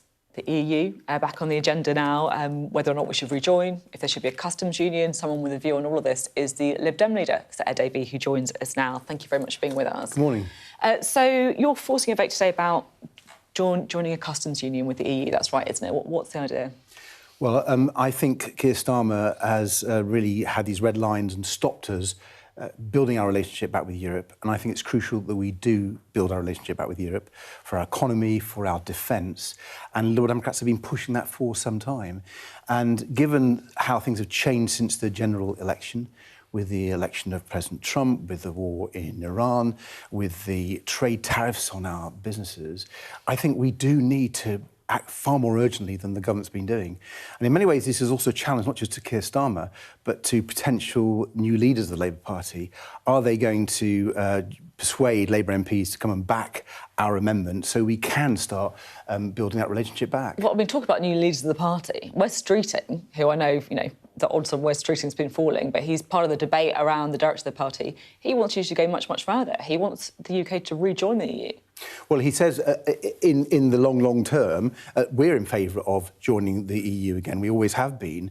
But we're not going to peddle nonsenses that the extremists paint. We've got to talk about what Europe would accept, and rebuilding the trust and the relationship with Europe is critical.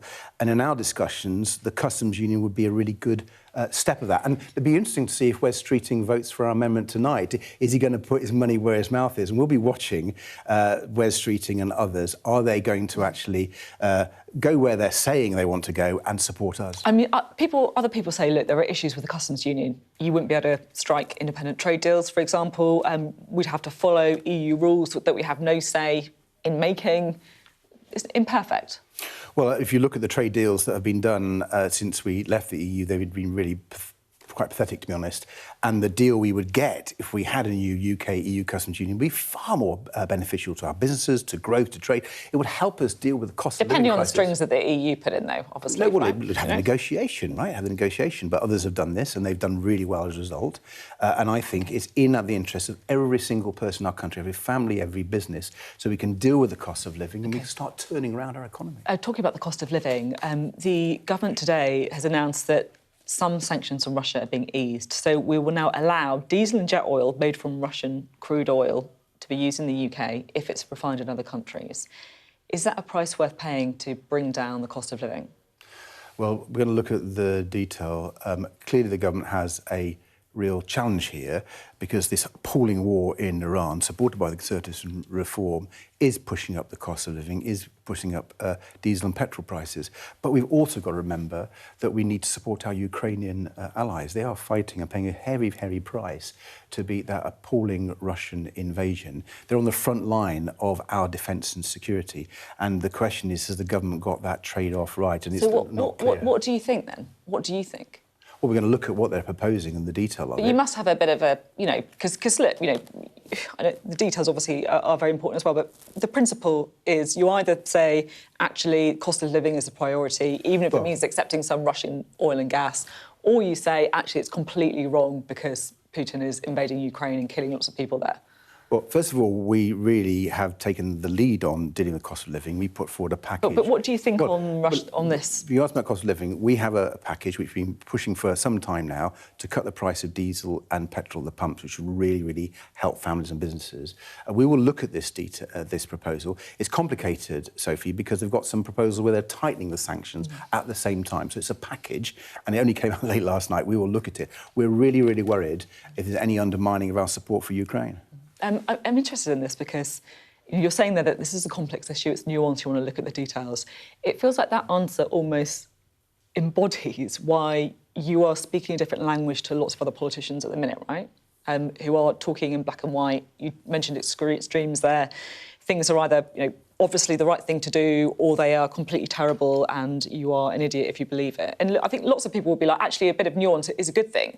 But is there a risk that you're being drowned out by the conversation? You're kind of falling down the crack in the middle of the road. Well, I don't think so. I think we had great results at the local elections. Not everywhere, but in Scotland we had our best result for nearly 20 years. We made more gains than I'd expected at local elections. We took controls of councils, like West Surrey and East Surrey, run by the Tories for decades. Liberal Democrats are now running them, and I could take you around the country to Portsmouth, to Stockport, where we took controls of councils where Reform were really campaigning. So we did have some really, really impressive results, and if you look to the next general election, I think we're going to make gains on top of our best result for 100 years. But I'm proud of the fact that we recognise that things are more complicated than the extremes would have you believe. The extreme populist politicians, the Reform and the Greens, are trying to sell people either a dream which cannot be delivered, or something that's very divisive. They want to sort of burn the system down in response to people's anger. We want to build it up. And sometimes building it up is a bit more complicated. But our programme of building our economy out and dealing with the cost of living through a closer relationship with Europe, our proposals to sort out our NHS crisis through looking at care, our proposals to reform the political system by embracing electoral reform, these are really quite transformational changes, and they could actually be delivered unlike what other parties are saying.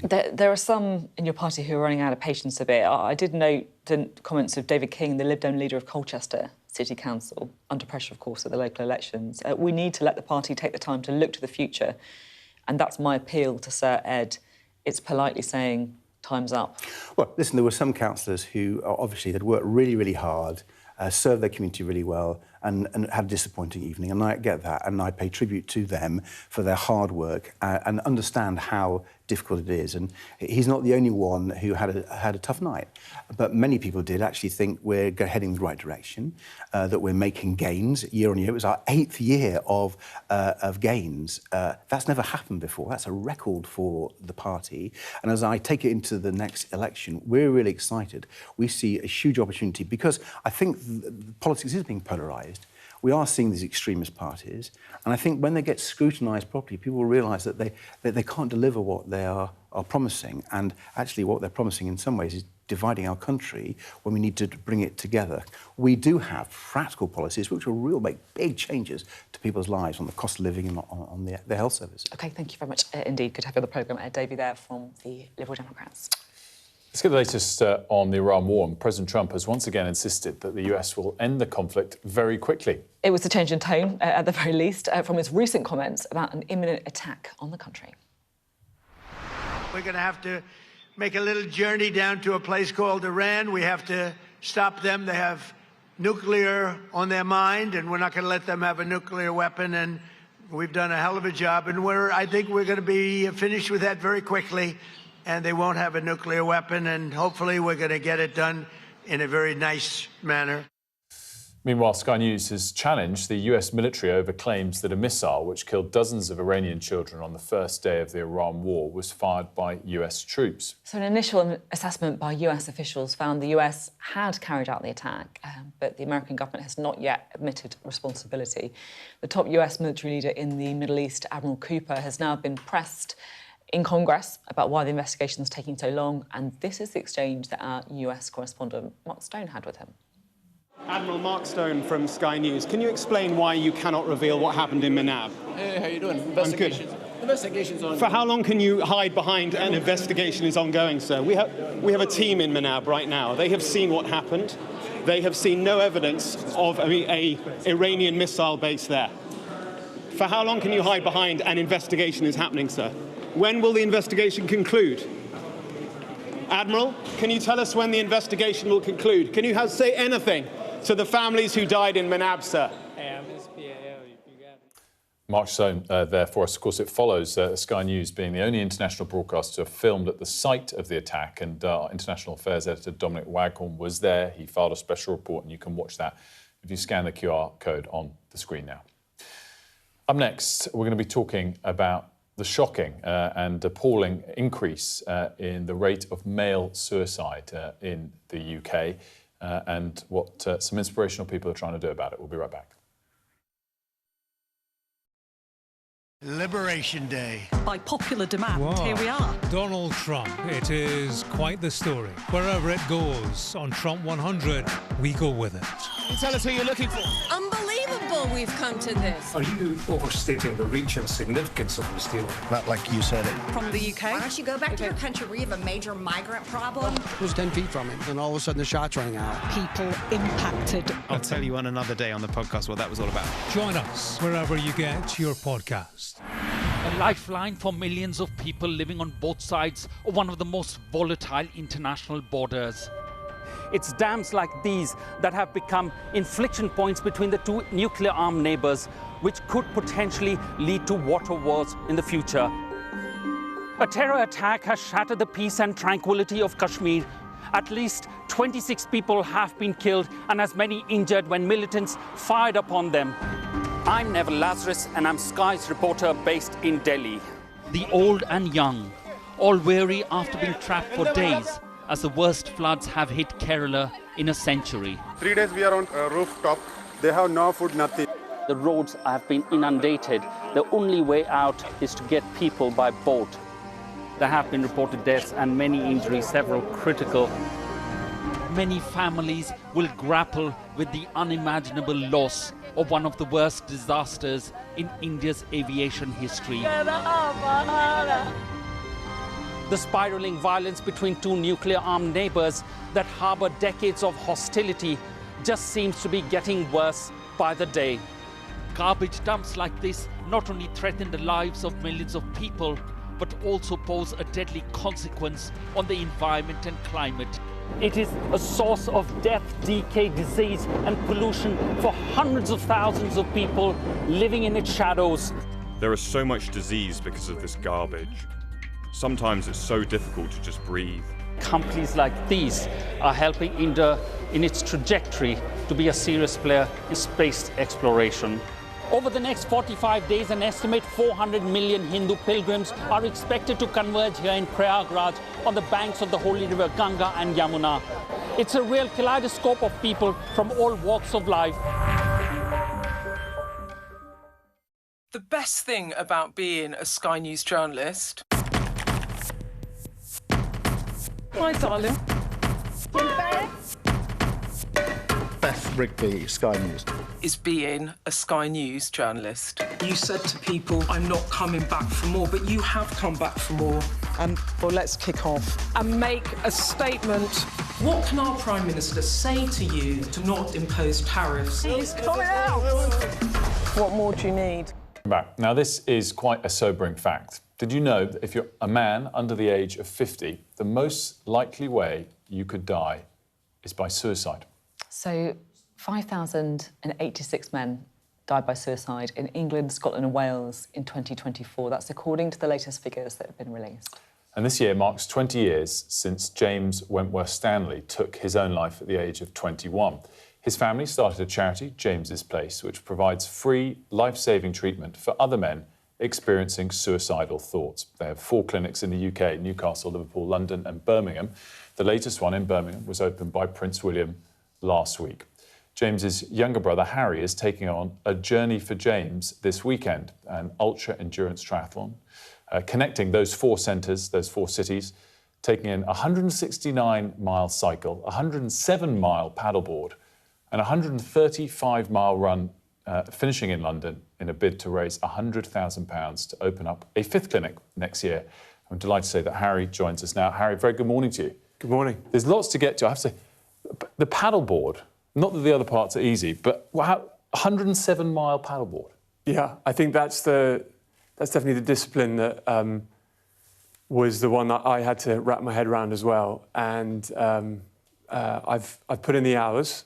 I'm pretty sure it's achievable, having toiled on the Grand Union Canal over many weekends in the run-up to this. And but yeah, it was the one area that I had to learn the technique as much as anything. Well, I mean, you're setting off on Saturday, and those statistics, 174-mile cycle, 107-mile paddleboard, 135-mile run, shock me, and it's an incredible tall order you've set yourself. But the other statistics we mentioned shock me even more. Yeah. It's a real major problem that we have in this country. It absolutely is. You know, when we lost James, my brother, to suicide 20 years ago, we weren't aware that the thing that was most likely to kill him was himself.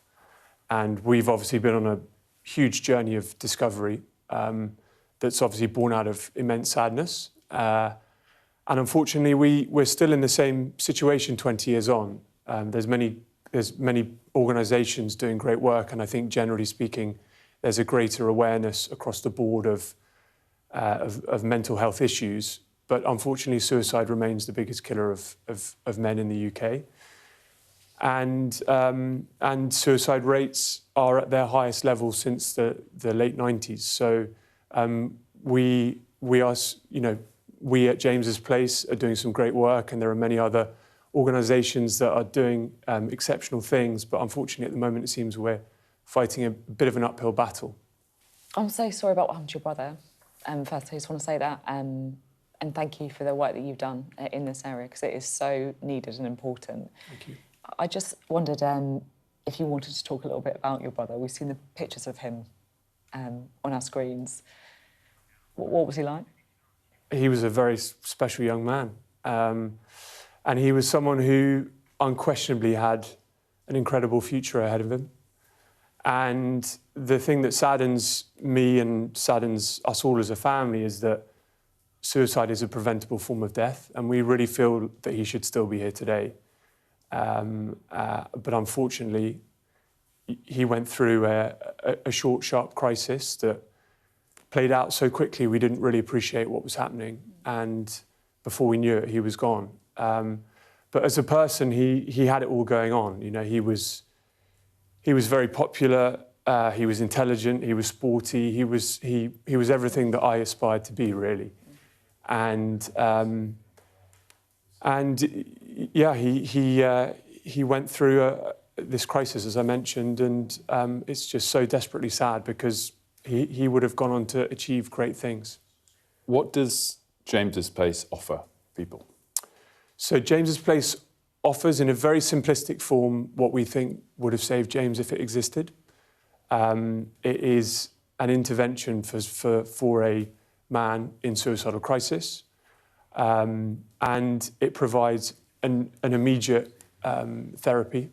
So when someone is experiencing a suicidal crisis, what currently happens is that they may, as was the case with James, they may be referred to A&E. In James's case, he was a low-priority patient in A&E, and he fell through the cracks, and he wasn't seen for 2 hours and eventually walked out. So that was his sort of cry for help. What we've tried to create is a service that provides an immediate service. So we will see an individual within 48 hours of them being referred to James's Place. They may self-refer, they may be referred by other stakeholders. And then we will put them on a programme of therapy, which will try to help unpack the reasons that they have found themselves in this crisis.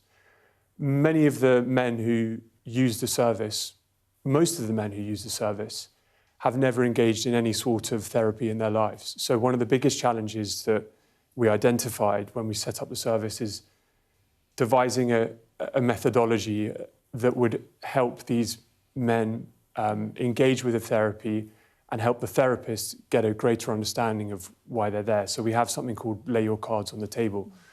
And that is a series of packs of cards, if you like. They're bespoke. They're something that we created. And they set out certain scenarios. So the therapist might ask the individual, how did we get here? And then they'll lay out the various cards. And they'll explain different circumstances that may or may not have contributed towards why that individual is in crisis. And the person can then point to the cards that resonate. Mm-hmm. So it's a very effective way of getting to the root cause of the issue quite quickly without the individual who's in the therapy necessarily needing to even open their mouths. Yeah. I mean, it sounds like an amazing initiative. It really does. And I think that you speak very powerfully about, the crisis that your brother was in. And, I reflect a bit on other interviews I've done with people who, have lost very, very much loved ones to suicide. It's not like people feel like this every day, but at that moment, they need that help, and they can obviously get that through places like the charity that you set up. Let's talk about how much you've raised for them. How much have you raised already through this challenge, and how much do you need to get to? So running total at the moment is about 70,000, which is great, and it's way ahead of where I was expecting to be at this point. I was hoping to raise 100,000. I think I feel very confident of achieving that, and hopefully there'll be good grounds to push that target on a bit in the coming days. If I can get to 100,000 by the time I start the challenge on Saturday, that would obviously be the most amazing goal to shoot for right now, and that does feel within reach. The fundraising momentum has really picked up over the last few days. And how do we contribute if we want to? So I have a Just Giving page. So if you Google Journey for James, Just Giving, James's Place, it should hopefully flash up. We'll make sure to tweet out the link, both of us, afterwards, and good luck. Thank you. Your aim is 9 days to complete this absurd challenge? I know. 8 days. 8 days? 8 days. Well, good luck with it. As Sophie said again, thanks for all that you do, and I'm sure your brother would be very proud. Thank you. Well, if you've been affected by this story, you can contact the Samaritans, 116 123, samaritans.org, or visit, what's the website? james'splace.org.uk. james'splace.org.uk. How long do you reckon you could do this in, Wolf? Couldn't. But not even close. I also couldn't speak as thoughtfully as Harry just did. I'll be honest, it's incredibly moving, and yeah, it really is. Time for a look at the weather. We all need a break at this point, I think. You're looking happy. Well, the forecast looks good. So you've sorted the travel insurance then? All Clear Travel Insurance sponsors Sky News Weather. So May has certainly felt pretty chilly so far, but warmer weather is finally on the way. Temperatures on Friday will reach 28 Celsius in the south, perhaps even higher. You can expect a mostly dry and cloudy morning, but there will be a scattering of showers, some prolonged across Scotland. It should brighten a little towards lunchtime. Temperatures will be around average for the time of year, but it will be breezy once again. The afternoon will then bring further showers, but they won't be as heavy or as widespread as yesterday, and they'll also tend to fade away by the evening. All Clear Travel Insurance proudly sponsors Sky News Weather. We have a little bit of breaking news to bring you. The Lithuanian defence minister has been talking about an incursion from a drone into Lithuanian airspace. They're saying that NATO are air policing the mission at the moment, and they've had to close airspace in and around the capital of Lithuania, Vilnius, because of this particular incursion into Lithuanian airspace. Of course, on the eastern side of Europe and very close to the border with Russia, and something to keep an close eye on. Yeah, we'll keep a very close eye on that. We certainly will. Not a usual warning, I think it's fair to say, from Lithuania. There's been a lot of sports news on the programme today, but it feels like we should touch on the tennis. Sad news, to be honest. Carlos Alcaraz has withdrawn from Wimbledon. He's pulled out. He's issued a statement. We know that he's recovering, of course, from a wrist injury that has already ruled him out from the French Open and the Italian Open as well. So he's said, my recovery is going well and I feel much better, but unfortunately, I'm still not ready to be able to play, and that's why I have to withdraw from the grass court swing at Queen's and Wimbledon. They're two really special tournaments for me, and I'll miss them a lot. We will keep working to return as soon as possible. A real shame, that. Much-loved tennis player ahead of the summer season of grass court tennis. You said there's been a lot of sport today. What was the other sport? Oh, I'm not actually sure. I've forgotten. I'm not sure. What was it? I think it was this. Arsenal fans there celebrating outside the Emirates after they were crowned Premier League champions last night. Congrats again to the players, to the squad. Got there in the end. First time in 22 years, and you can see what it means to them. Absolutely extraordinary scenes there amongst Arsenal fans. We'll be right back.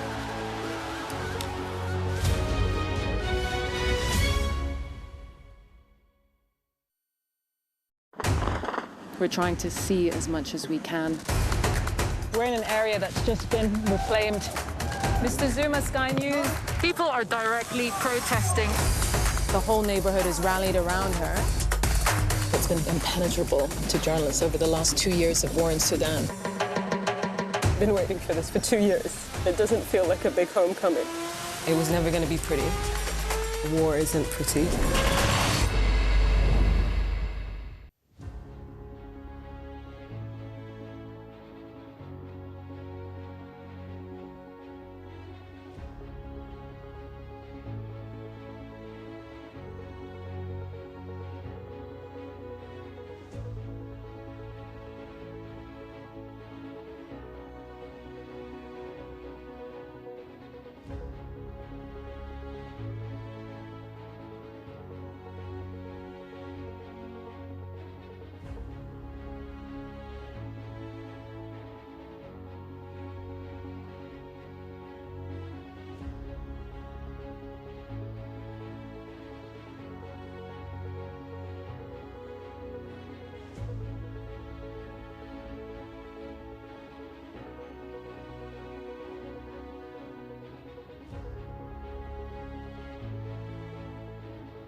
Good morning. It is 9 o'clock and welcome to Mornings with Bridge and Frost. With Sophie and Will, very good morning from me as well. Lots ahead.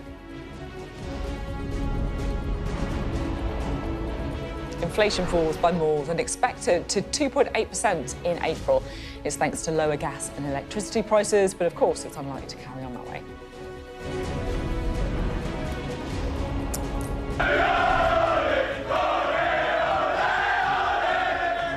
It's worked out I've got to read this headline every hour, delightfully. Arsenal are crowned Premier League champions as Mikel Arteta ends the club's 22-year wait for the title. We're also going to be joined by the man who was boss of Sainsbury's for 10 years. He may have a few thoughts on supermarket prices. Justin King.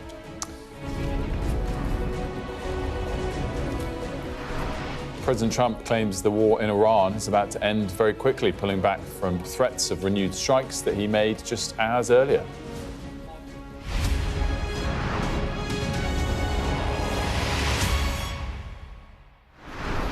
A very good morning to you. Inflation last month was 2.8%, largely thanks to falling gas and electricity prices. It was a headline figure that was much better than expected, but there is a shock to come. And you can see some signs of that shock in the data kind of underneath the lid, if you like. So the cost of raw materials rose sharply.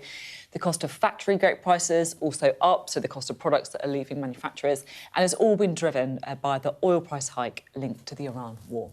Paul and Lucy are both here so we can chat through the implications of this, both politically and economically. Paul, break down for us just that key part that we're saying there. It fell more than expected, but oddly, part of that is because energy prices fell in consumer pay packets, in consumer absolutely. Price index. So inflation fell to 2.8%, forgive me, from 3.3% in March. Why? Largely because of the way we set energy prices. The energy price cap set by Ofgem came down. Part of that was because the Chancellor moved some of the energy costs from your energy bill into general taxation. We looked there at the rate of inflation going back to 2019, far right-hand side, a little tick down. That's actually the lowest in a year. And some of the underlying inflation numbers, services, which is crucial to the British economy, the lowest in 5 years. So these are good figures looking in the rear view mirror. And of course, this in another universe, without a war in Iran, this is all moving in the right direction. We're close to that dotted line, the 2% Bank of England target. But we have had the war. And as a consequence, the inflation hit of that war, some of it is already being felt in most directly pump prices. Petrol and diesel prices have gone up significantly. We're talking about, for the haulage industry, £300 million a week more to fill up the lorries that deliver all the goods in the UK. Perhaps most critically, food. And of course, we've got discussion today, some reporting that Sky News has now stood up, that the government has been talking to the supermarket industry, the food industry, about voluntarily fixing some food prices for the most essential goods, eggs, milk, bread and the like. There's been let's call it vigorous pushback. The food industry has said that is not going to happen voluntarily. The government's official position now is they are not going to impose this. And the argument from the retailers is, if you want to bring down, we're already extremely competitive. We operate on very small margins. If you cap the cost, you don't change the cost of producing it, you just push the cost onto somewhere else in our chain. And what you should actually do is bring down the costs that influence our prices, the cost of employment, which has gone up, as we know, because of the budget. There are various other measures coming through, some extra costs around packaging.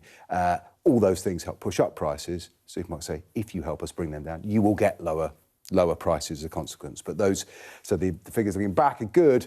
Looking ahead, there's only rising costs to come. And I guess this is why the government is laser focused on the cost of living, right? Because they know what's to come. Yeah, there's a political context to this as well, isn't there? Firstly, a reminder that, over the past week, 2 weeks, we've been talking about drama within the Labour Party. Is Keir Starmer going to remain as Prime Minister or not? It's a reminder that actually the government is also still having to deal with some pretty big challenges that for a long time we were talking an awful lot about. I don't think it's a coincidence that this week the government is on a big drive to make as many policy announcements as possible. We'll hear from the Chancellor today. We'll hear from her tomorrow as well. A lot of briefing that she is going to scrap that planned rise to fuel duty that's due to come in September. It's interesting that for months and months, Keir Starmer has been pushed on this. Are they going to cancel it? They're very keen to say, no, we're going to hold off until September and see what the situation is then. And then this week, they may then make that announcement. After the local elections, this leadership drama, they are very, very keen to say to households, we are doing what we can so that you feel the change that perhaps you don't feel like we've been delivering quickly enough. In terms of the conversations earlier with the government, obviously it's fair to say they came out on the the supermarket point to say, no, we're not actually planning this.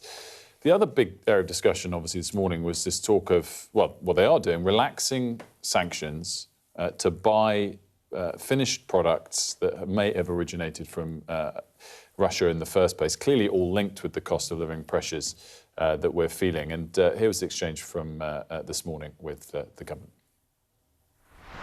We've got a really strong suite of sanctions that are on Russia. We've announced more sanctions today. We've announced making sure that we can stop imports and exports from Russia, What you've announced today is that you will allow imports of diesel and jet fuel made from Russian crude oil. That's what you've announced. There's a whole range of other sanctions that have been announced today yesterday by the government. By the government, because we do have to make sure that we are standing up to Putin's aggression and making sure that we're protecting Ukraine. And at the same time, when there's a very significant international conflict happening, when we do need to make sure that we keep security and supply across the world, we're looking at time-limited changes on some very specific aspects. Look, you can see the cost of living argument that he's trying to make, but this is a hard defence for the government, right? Yeah, and that's the really tricky situation that the government's in. They've made very clear from the beginning of this conflict, particularly when the war in the Middle East has then broken out, that they want to show Ukraine that their full support is with them. However, particularly at a time where the cost of living pressures are particularly acute here, you've also now got political consequences potentially for the government, Keir Starmer. They want to show people that they are thinking about them. This comes down to things like summer holidays, right? The government doesn't want to stand up in front of people and say that their flights are going to be cancelled this summer. They can't enjoy a break away. So that's the dilemma that the government is in at the moment. And I think that point about some holidays is very real. Jet fuel supplies are genuinely precarious. All the airlines, Ryanair began the week saying there are no shortages now. There aren't right now, but there is a huge supply shock. It's none coming out of the Gulf, and there's none coming out of China, which has banned the exports. I should say, sanctions on oil have always been pragmatic, let's put it that way. It's always been a mix of wanting to damage your enemies but protect your economic self-interest. At the very start of the Ukraine war, there was a price cap set by the European Union. It was designed at a level that wouldn't, at one stroke, choke off all Russian oil to Europe, because you do that, you see what it does to the cost of living. So there's always been a measure of self-interest that plainly governments that want to look tough on our enemies don't want to fess up to. Lucy, Paul, great stuff. Thanks so much for that. I mean, it's interesting to now reflect again on the breaking news that we've had in the last half an hour or so. Off the back of the topic of relaxing sanctions on Russia, we don't know the source of what we're about to bring you, but it's just interesting juxtaposition. So breaking news in the last 30 minutes, a drone has flown near Lentvaris, near Vilnius. Vilnius is the capital of Lithuania, and it's headed in a different direction now, but being pursued by NATO military jets. So there's been an incursion into NATO, into Lithuanian military airspace by a drone. And as we said, it's being pursued now by NATO military jets. I can just see from Reuters as well, Lithuania issued an air danger warning, asking people to take shelter, suspended traffic at the capital's airport amid these fears of drones violating the country's airspace. It's a very kind of militarised part of Lithuania that we're talking about here, and it does seem like authorities there are taking this very seriously. Again, we don't know, of course, where the drones come from, but of course people will be guessing, and it all happens as those sanctions were being relaxed, and it also as President Putin, President Xi Jinping obviously meeting as well in Beijing. And now we also discussed there obviously lots of details on the cost of living, on particularly food and drink inflation, and we're going to be talking to the former CEO of Sainsbury's. Coming up, that's at 5:30 the hour. Justin King will be joining us in, a little over 10 minutes' time.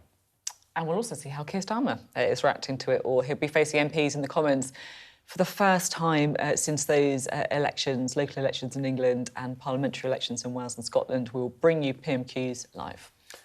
One topic he might be smiling about is the fact that Arsenal have been crowned Premier League champions for the first time in 22 years. Paul has had to sit here for this. It's coincided with where Paul's still sitting around, both hours.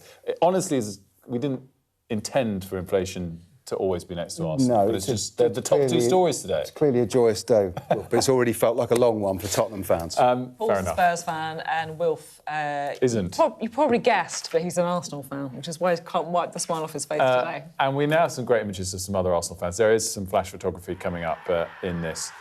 This is the players celebrating. They were watching in the training ground last night, so they all gathered together, obviously, in a sort of secretive, low-key way until the result went this way. And obviously this comes as Arsenal weren't playing last night. They played 2 nights ago and won, putting the pressure onto Manchester City, needing to win, and they didn't. They only drew against Bournemouth, crowning Arsenal Premier League champions with still 1 game to play. And this is how people were celebrating in North London, on the streets. Arsenal fans, they had to wait 22 years for this moment, and they were absolutely not going to celebrate quietly, were they? And fair play, to be honest. Got over the line, joyous, particularly after being questioned all season, but also after 22 years of hurt. Here's Rob Harris, by the way, who's in the thick of it with a lot of those fans last night. It's very noisy. So many thousands of Arsenal fans immediately spilled out into the street. They're waiting for the result from Bournemouth. Would City win to keep the title race alive going to the final day? No, they couldn't. So Arsenal champions for the first time in 22 years. And it's why fans are still absolutely wanting to. This is what it means to them. This is what the weight means to them. The fact they've had to endure so many years of anger, waiting to be crowned champions again. And we'll go and talk to some of them in a second. Somehow, through all this, they just want to sing their champions. What does it feel like for you after all the years Arsenal missing out to be Premier League champions? Last time Arsenal won, I wasn't even fertilised. I'm 21 years of age. Listen. The greatest day of my life. I've been supporting this club since nappies. Nappies! 22 years we've been waiting for this. Look at the streets of London. No club can do it like this. No. Come on! Come on! They're enjoying this. They've waited so long, and you won't have the final day agony. No need to take it. Which players for you have delivered this glory? Who are you most proud of? Listen. All of the boys done us well, but there's only one man that I've got. I just want to give a shout out to Super Mick Arteta. He knew what he wanted to do. From the beginning. And one player. Listen. Boys. There was conquerors, and there's Mick Arteta. Who knows what he wanted to do? That was Rob Harris last night in and around the stadium. We're now able to bring in Sky Sports News presenter Jamie Weir, who's in and around the stadium. I guess based on the tone last night, there's probably not that many people up and awake in and around where you are yet. But maybe there are. What's the mood there the morning after the night before? Jamie, 22 years of hurt ended last night. Will, first of all, I have to say I'm very impressed that you made it to work this morning after being at that party outside the Emirates last night, and you're looking fresh as a daisy this morning.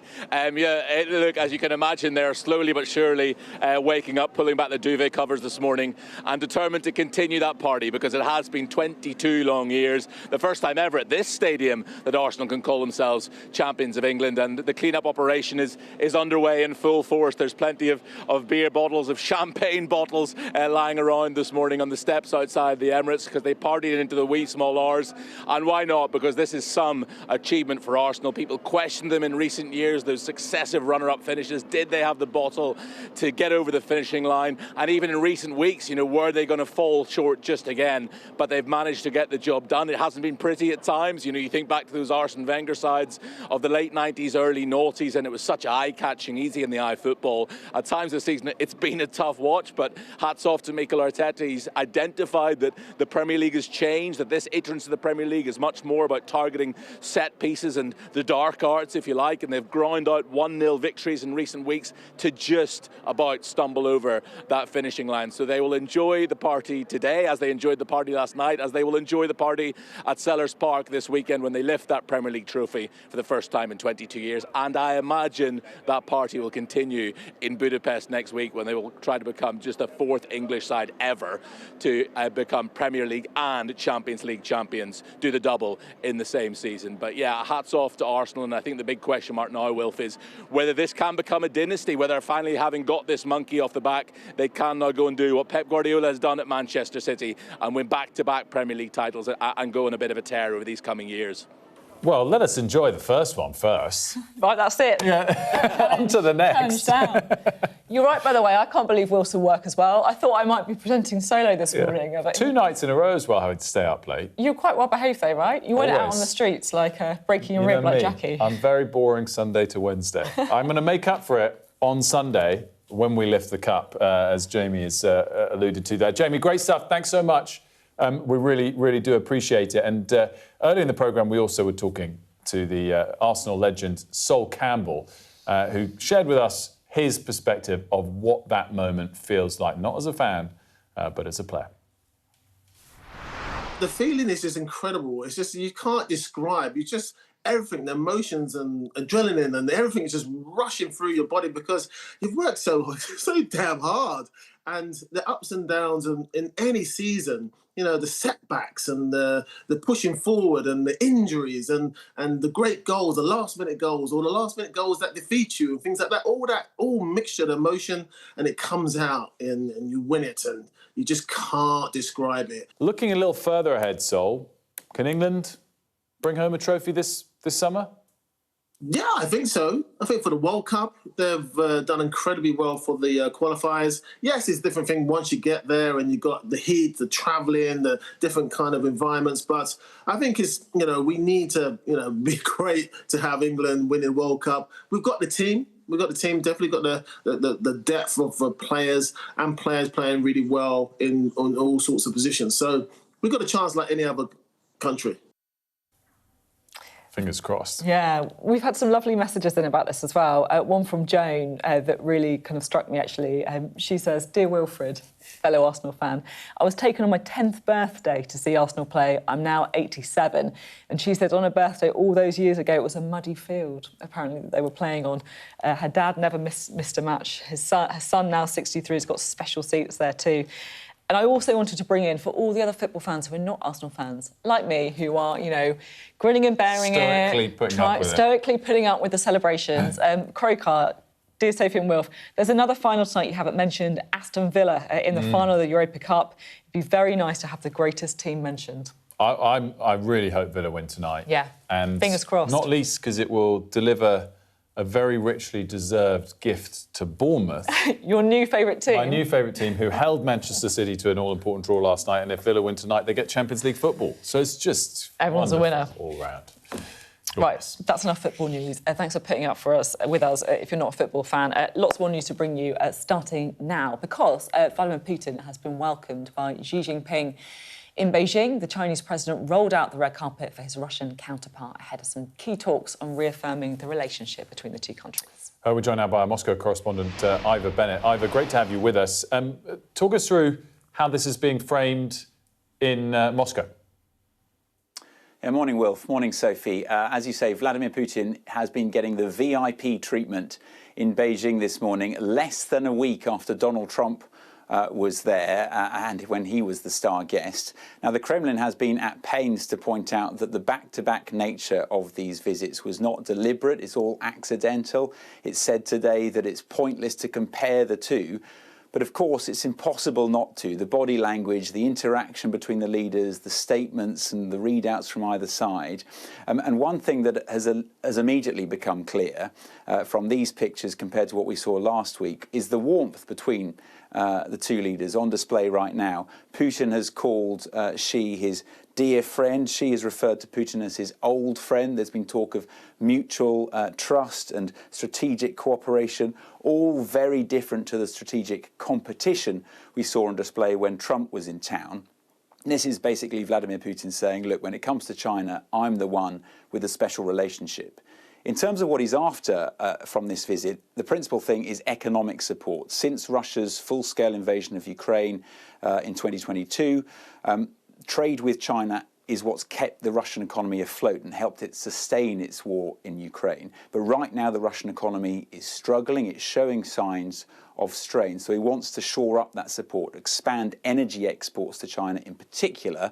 And with the current crisis in the Middle East, I think he sees an opportunity, because that, of course, is threatening China's energy supply. So they've already signed 20 agreements, and I expect to hear about some more after their latest talks too. Ivor, a story that is getting an awful lot of attention here in the UK is the UK government's decision to ease certain sanctions on Russia. I mean, they claim that they're also tightening some others, but they are allowing diesel and jet fuel from Russian crude oil to enter the UK if it's refined in other countries. I mean, this would be a boost to Vladimir Putin's war effort, right? It will, yes. This was announced last night in response to the global energy crisis, in response to the fears over jet fuel shortages, of course. In terms of what it means for Russia, I don't think it will provide that much of an economic advantage, but symbolically it is very important. When the US did a similar thing at the start of the war and waived sanctions on Russian oil at sea, allowing the purchasing of that, it was really jumped on by the Kremlin kind of propagandists. There was a certain degree of crowing here, saying, look, this shows that the world needs Russia. It shows that the West was wrong to try and isolate it from international markets. And it's already been the same again here this morning with this measure from the UK government. So, for example, let me just read you a post on social media from Kirill Dmitriev, who's the Kremlin's investment envoy, a Putin ally. He said it shows the UK and EU need Russian energy to survive. So the Russian authorities are really already trying to use this to justify their actions and to basically convince the Russian public, look, this shows we are on the right path. Great, Thomas. We really appreciate it. Ivor Bennett for us there live in Moscow. We're going to take a quick break now. When we come back, we'll be talking to the Conservatives.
What's the best thing about being a Sky News presenter? Perfect. Let's bring you some breaking news. Being a Sky News presenter. I began by asking, Thank you so much. trusting us to tell her story. The battle for number 10. Sky News has been given exclusive access. Let me give you a sneak peek. It was the day those present would never forget. Why did you decide to open up and tell your story? I urge you not to look away. If Hamas hands the hostages over, they will end this conflict. The world has been watching. Good to see you again. How are you? Did she say how he was The conditions are awful. The jets were ordered to come back. Historic day here today. How will you respond if India does launch airstrikes? They'll be all out to war. I'm just going to put some body armour on. I'm Yalda Hakim. Right, let's talk to the Conservatives now. The Shadow Secretary of State for Business and Trade, Andrew Griffiths, joins me. I'm keen to start on the decision by the government to change some of the sanctions that it's got on Russia. They're framing this as, cost of living pressures, right? And we know, of course, how difficult people are finding things. What's your reaction to the decision? It's completely immoral. I mean, it seems to have come from nowhere. One of the rare points of consensus has been that we've stood shoulder to shoulder with Ukraine throughout. We've had the very toughest sanctions across the whole supply chain on oil and gas. That is right. If the government's worried about cost of living pressures, well, we've got our own oil and gas that they could be exploiting and doing a better job of. There's lots of other things that they do that pushes up the cost of living. So completely immoral. Wrong decision. Conservatives oppose this. They've broken a consensus. I think they've got this wrong. I don't think the British people want to fly off on holiday on planes funded or that are funding Putin's war machine, flying on blood, oil and gas on the back of the lives of Ukrainian civilians. Completely wrong decision. And there's lots of other things that the government could be doing on energy other than ignoring the sacrifice that the British people have made for 4 years. At any moment in time, any of the previous prime ministers, I'm sure the governments were temporarily attracted by the idea of having cheap energy. It's cost this country a great deal. People have made lots of sacrifices, cold winters, expensive fuel bills. But everything I hear from people is that British people are proud of that position. It's ethical, and this is an immoral move by the government. Is there a, argument, and I'm trying to play sort of devil's advocate here, partly this is my job, that there's an awful lot of other countries around the world, right, who are still supporting Vladimir Putin via oil. India, for example, right, where a lot of this refined oil is coming from. We've seen the United States, for example, changing some of their positions. How much difference will we make? These things are really important, and this is a war on our own doorstep. It's always been the case that the long-term costs and sacrifices of the British people would be greater than if we stand up to Putin now. That's what history teaches us. It's been a moment of consensus across the political spectrum. Every government, every prime minister has said that we stand with Ukraine. This government, this prime minister, has now sold out the people of Ukraine. What's he going to say to President Zelensky next time that they meet, knowing that British pounds are flowing into Putin's war machine via the relaxation of this sanction? And I think it's wrong, it's immoral, it completely flies in the face of government policy, of an ethical foreign policy. The government should rapidly change track. They haven't come to Parliament to explain this. They haven't asked anybody. They haven't consulted. They've unilaterally decided to break a consensus and pursue this immoral policy. It is wrong, Sophie. I mean, I can see your feelings coming through pretty strongly, and I'm sure it's something that Keir Starmer will be asked about at Prime Minister's questions later as well. I did also just want to get your reaction to the inflation figures out today. They're actually better than expected, right? Is this something that you give the government a bit of credit for? Look, not really. I don't want to be churlish about this. No one should be doing a victory lap on the fact that inflation is higher than it was than they came to office. The one I'm worried about, and let's just see how this one pans out, is producer price inflation. That's very technical, but that's basically what firms are having to pay for their own raw materials. Sooner or later, that ends up in our shopping baskets. That's up nearly 8%.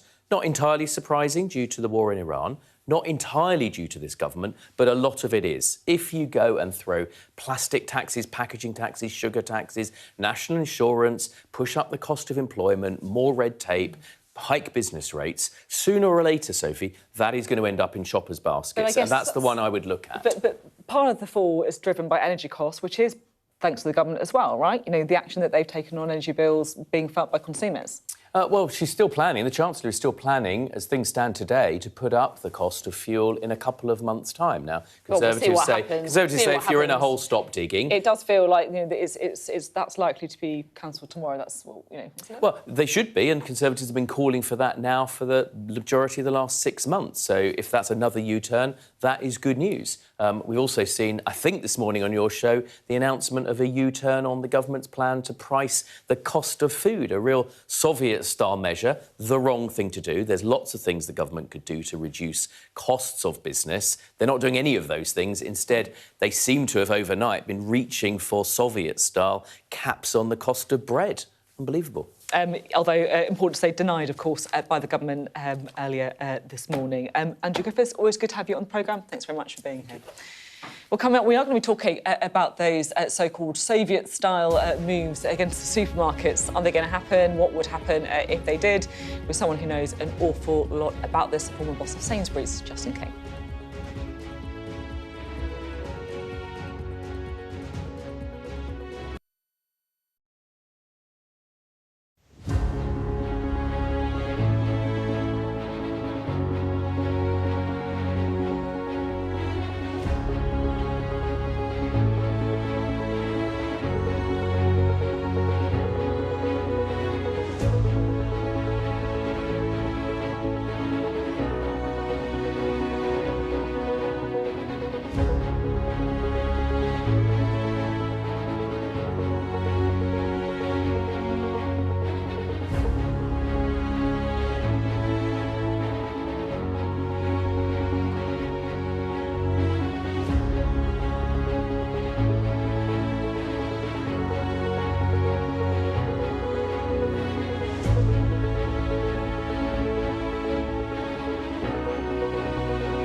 Welcome back. Well, the government has denied that it's considering imposing supermarket price caps. Reports this morning had suggested that the Chancellor was planning to encourage supermarkets to limit the prices of core food products like milk and bread. So what's going on? It all comes, of course, as the latest figures show inflation has fallen by more than expected, or the rise, if you like, is rising at a less faster rate. However, experts say it's likely that those figures will then pick up again at the next reading. We're joined now by the former Chief Executive of Sainsbury's, Justin King. Justin, very good morning to you. Thanks so much for joining us on this. Now, the government this morning on this programme said they weren't considering price caps for supermarkets. If they had been, what would be your response? Well, had I been eating cornflakes this morning, I'd probably have choked on them. Look, the reason you're talking to me as a former executive is I doubt very much whether any existing executives will talk to you or indeed anybody publicly about this. The idea that you can ask people to voluntarily collude on price, it's of course legal. All of the supermarket execs will be getting that advice from their lawyers. It seems that the suggestion was floated off the back of the SNP mandatory price controls that they're suggesting they may bring in. They may well, of course, believe they have the legislative ability to do it, but of course it's still a nonsense. Price controls in the kind of marketplace that we live in are a nonsense. They haven't worked in this country, if they ever did, for a very, very long time. And we really need to start being more candid about why inflation is what it is and what's causing it. And of course, a good bit of the inflation we have at the moment has been caused directly by the government over the last 12 months. So they should start by holding their hands up for their inflation that they've caused and do something about that. Just to be clear, what are you saying the government has done in the last 12 months that has caused inflation to go up? Well, supermarkets and other retailers are very low margin businesses. If their costs go up, that reflects itself in pricing. The big cost increases in the last 12 months have been driven by changes in the minimum wage, national insurance on jobs. Supermarkets are big job creators. The extended producer regulations, no doubt, to many of your viewers, that will be a new phrase. It's a packaging tax. That's probably added between 0.5% and 1% to retail prices. And of course, the wider legislative changes that are being visited on supermarkets, all of which come with a cost. So they are reaping what they have sown. Justin, I'm interested on your take on, if we sort of look at the year ahead. We were discussing on the programme earlier, you just mentioned it, the margins, the profit margin isn't that high, 4 or 5% for Tesco's in the last year. Sainsbury's a bit lower than that. If that were to increase in the year ahead, i.e. they use this moment when prices are going up for reasons outside of their control to sneakily take a bit more, then your view would be what? They should be punished for that? Well, I mean, I can confidently say now that they won't, because it's such a competitive market. You know, the reason that margins are between 3 and 5%, and they, with some exceptional years when there have been disruptive factors like COVID, for example, they've remained at that sort of level in the long term, is because this is such a competitive market. You know, Walmart, the biggest, most successful retailer in the world, bought Asda 25 years ago and sold it 5 years ago. They were seen off by how tough and competitive the UK was. And so the idea that supermarkets will have some kind of opportunity to sneakily make more money is just a fiction. Competition is what keeps prices honest. And this is a very competitive market. And we all as consumers benefit hugely from that, for really, relative to world terms, for the quality and availability of food we have. We have very cheap food, highly available with great choice. And if we want to spend a little bit more on our food, and we can afford to, we have a range of choice as well. We can buy what are called entry price point products, but we can buy high quality products like Taste the Difference as well. So we have great choice to go with it. But there will be no sneaking through of price increases. There never has been, there never will be. Can I ask about the inflation data out today? Because on the surface, it looks pretty good, right? That it's, you know, it's lower than we thought it was going to be. But are there any, I guess, kind of red flags to you when it comes to food inflation in particular? Well, as you in the introduction, you said it was a better figure, and then you said something like, well, it's rising less than it was expected. And that's the point. It's still rising significantly, well outside the target that the Bank of England has set for itself. And as I said, very largely as far as food is concerned, caused by domestic taxation and the like. As we look forward, that's largely worked its way through the system. The big changes came in April last year, so we're annualising that now. The factors are likely to be things that genuinely are beyond supermarkets' control and the government's. I'll always concede when it's beyond their control when it is. And the effects of Hormuz and everything that's happening in that part of the world will be felt for a long time. If you take fertiliser prices, for example, they largely won't be affecting food prices today, but the fertiliser that gets spread on our fields in the next 6 to 12 months will reflect itself in prices 12 to 18 months hence. And of course, the experts that look at these things like El Nino is being forecast to be particularly significant in the next 12 months. That will affect crop yields in the southern hemisphere, and during our winter months, we're very dependent on the southern hemisphere. So those are factors which are slightly unknown, forecast to likely drive inflation and largely outside of the government and indeed supermarkets' control. I've seen forecasts as high as 8 to 10% for food inflation towards the end of this year. I'm more inclined to the view it would likely be, if you take a sort of central case, somewhere between 5 and 6, but that would be twice what it is now. And of course, in the context of how important food is in many household budgets, that will be felt. Justin, thanks so much for joining us. Good to see you. Thank you. Justin King, former CEO of Sainsbury's. Now we're going to talk about something really pretty abhorrent now. It is about one of the worst child abuse scandals in Scottish history. A paedophile ring made up of both men and women in Glasgow operated in plain sight for years, despite clear warnings that children were at risk. And now an independent review has concluded that some of the decisions made by authorities to protect children, or intended to protect children, were seriously flawed. And the gang was able to commit its crimes because people in social services failed to join up the dots. A warning, this report from Conor Gillis contains references to child abuse which you might find distressing. This is a place where evil operated, where children were tortured, traded and raped for years. And now a major report suggests decisions meant to stop a prolific paedophile gang failed. This wasn't hidden crime. Warnings were seen, records written, organised child rape nights in this filthy, drug-soaked den known as the Beastie House happened amid a system that didn't stop it. It displayed levels of deprivation on the part of the children that you wouldn't have thought possible in, you know, the 2000s. The kids who were literally starving and infested. It seemed curious to everybody that steps hadn't been taken earlier to deal with that situation. Addicts now jailed after children were put in microwaves and money changed hands. But the review examining how this was allowed to go on makes grim reading. Abuse continued because intervention didn't happen. Children were known to the authorities as far back as 2007, and those causing harm were believed, even when evidence showed they were lying. This is, without doubt, the most damning document I've ever read. But the moment that stays with you isn't a statistic or a recommendation.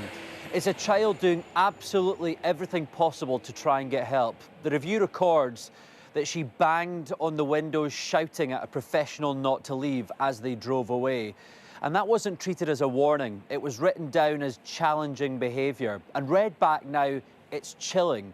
It feels almost impossible to understand how that changed next to nothing. While decisions stalled, the signs of distress continued. Authorities looking at individual moments, not the mounting pattern. Even those who dealt with the kids and raised the alarm were ignored. One of their hair was a bit messy with head lice. I'm seeing it from her point of view now that she has left them on her head to try and keep these beasts away from her. The head lice were protecting her from them. All now in prison, the review saying it's difficult to comprehend how their actions went unnoticed, despite, on some occasions, multiple daily visits by professionals. It appeared from the outside to be extraordinary that there was apparently contact between the children and the agencies who were there to protect the children, and yet we were witnessing these levels of deprivation. Themes explored during this 2-year-long review.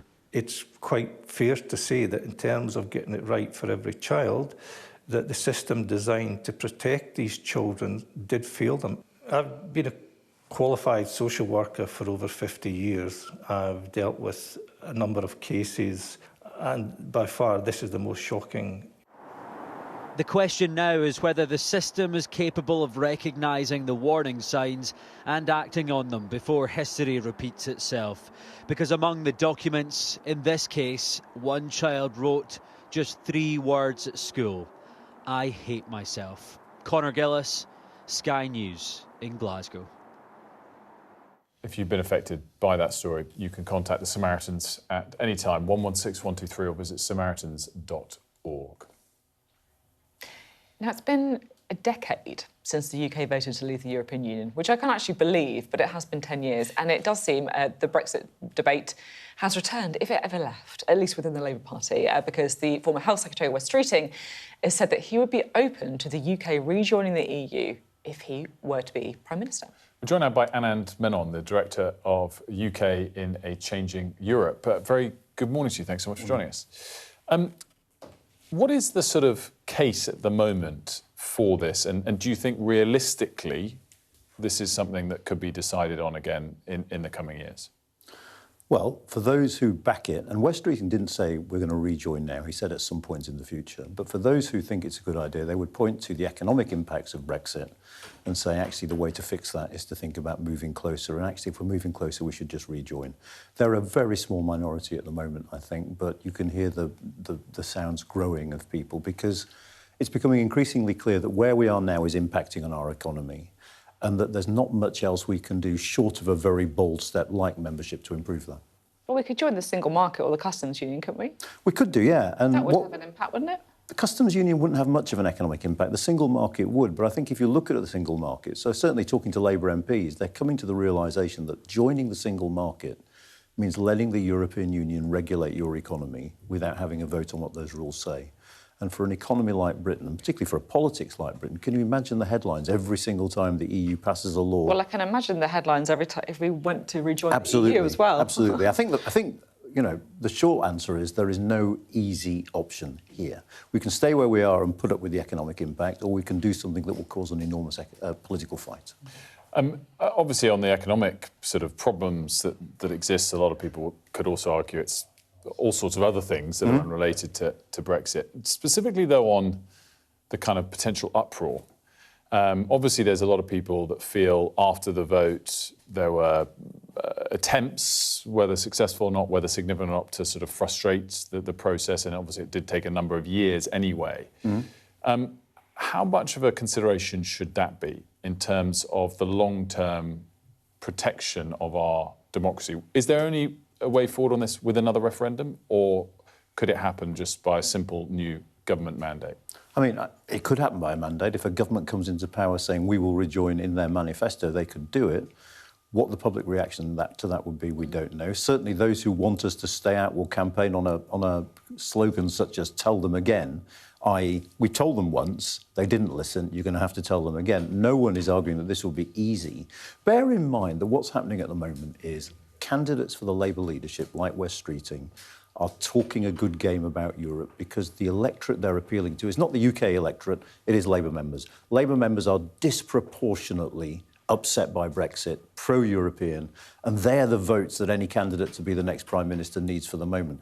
None of which is to say that it's something they'll prioritise if and when they become actual leader of the party. Can I ask you about Keir Starmer? Because I think I get your point. You're saying, look, you know, it's a mandate if people come out and say, I would rejoin the EU, or others will say, absolutely not, this is nothing to me. Keir Starmer, it's quite hard to work out where his gut is on the EU. I mean, I'm old enough to remember when he was campaigning for a second referendum. Yeah, I think Keir Starmer, at the moment at least, is in the camp of people who says we don't want to reopen this debate. We've got enough domestic priorities at the moment that we don't want to be fighting this Brexit war all over again. So what I'm going to do is tinker at the edges with the Brexit deal we have, try and make things better in, say, agriculture, which is a negotiation that's going on in the morning, but stop short of opening up those famous red lines from the Labour manifesto about a customs union or the single market. So it's a very gradualist position, but it's a position based on the fact that he doesn't want to reopen those Brexit wars. Do you think that's There you go. Do you think that's okay to just? I mean, like everything with Brexit, it's trade-offs. It means, you know, by the government's own estimates, if they get everything they're negotiating at the moment, it will hardly make a dent on the economic impact of Brexit. So there's an economic trade-off, but you spare yourself the political fight. Just a quick final question on what, in a decade or a year, whatever, the EU might be willing to offer. I think everyone accepts that the sort of carve-outs we used to have probably wouldn't be on the table. What about sitting and waiting? Do you think the EU's headed in a direction where they're going to create themselves a more two-tier set of membership in the decade ahead? Or is it always going to be you're all in or you're out? It's really hard to know. I mean, there are some people saying that in order to incorporate countries like Ukraine, the EU is going to have to become more of a two-tier system, and we can slot ourselves into the outer tier. But we just don't know. And the one thing that has been clear in the negotiations with them so far is they're not going to cut special deals for the United Kingdom. They play hardball in negotiations with them. As you quite rightly said, if we ever came to talking about membership again, some of the special deals we had last time round will simply not be on offer. Thanks so much for joining us. Good to see you. Very interesting. Now, we've got a fascinating story now about what it's like to defect from North Korea. Hard enough for most, but our next guest was also a leading diplomat for the regime when he did indeed defect. Tai Yong-ho is a former deputy ambassador of North Korea to the UK, who defected in 2016 and joins us now. Very good morning to you. Thanks so much for joining us. OK, thank you. Good morning, and thank you very much for inviting me to Sky News. 10 years ago, I represented North Korea in Sky News, but after 10 years, I represent South Korea again, in Sky News. What was the trigger for you to decide to defect? The pursuit of freedom and democracy and for the future of my two sons.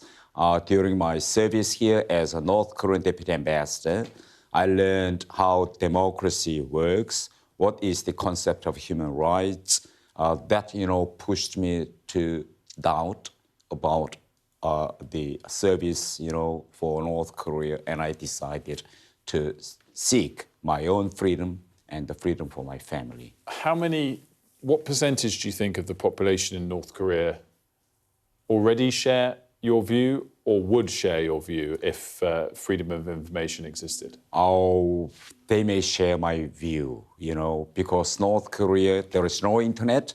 The country itself is totally isolated from the rest of the world.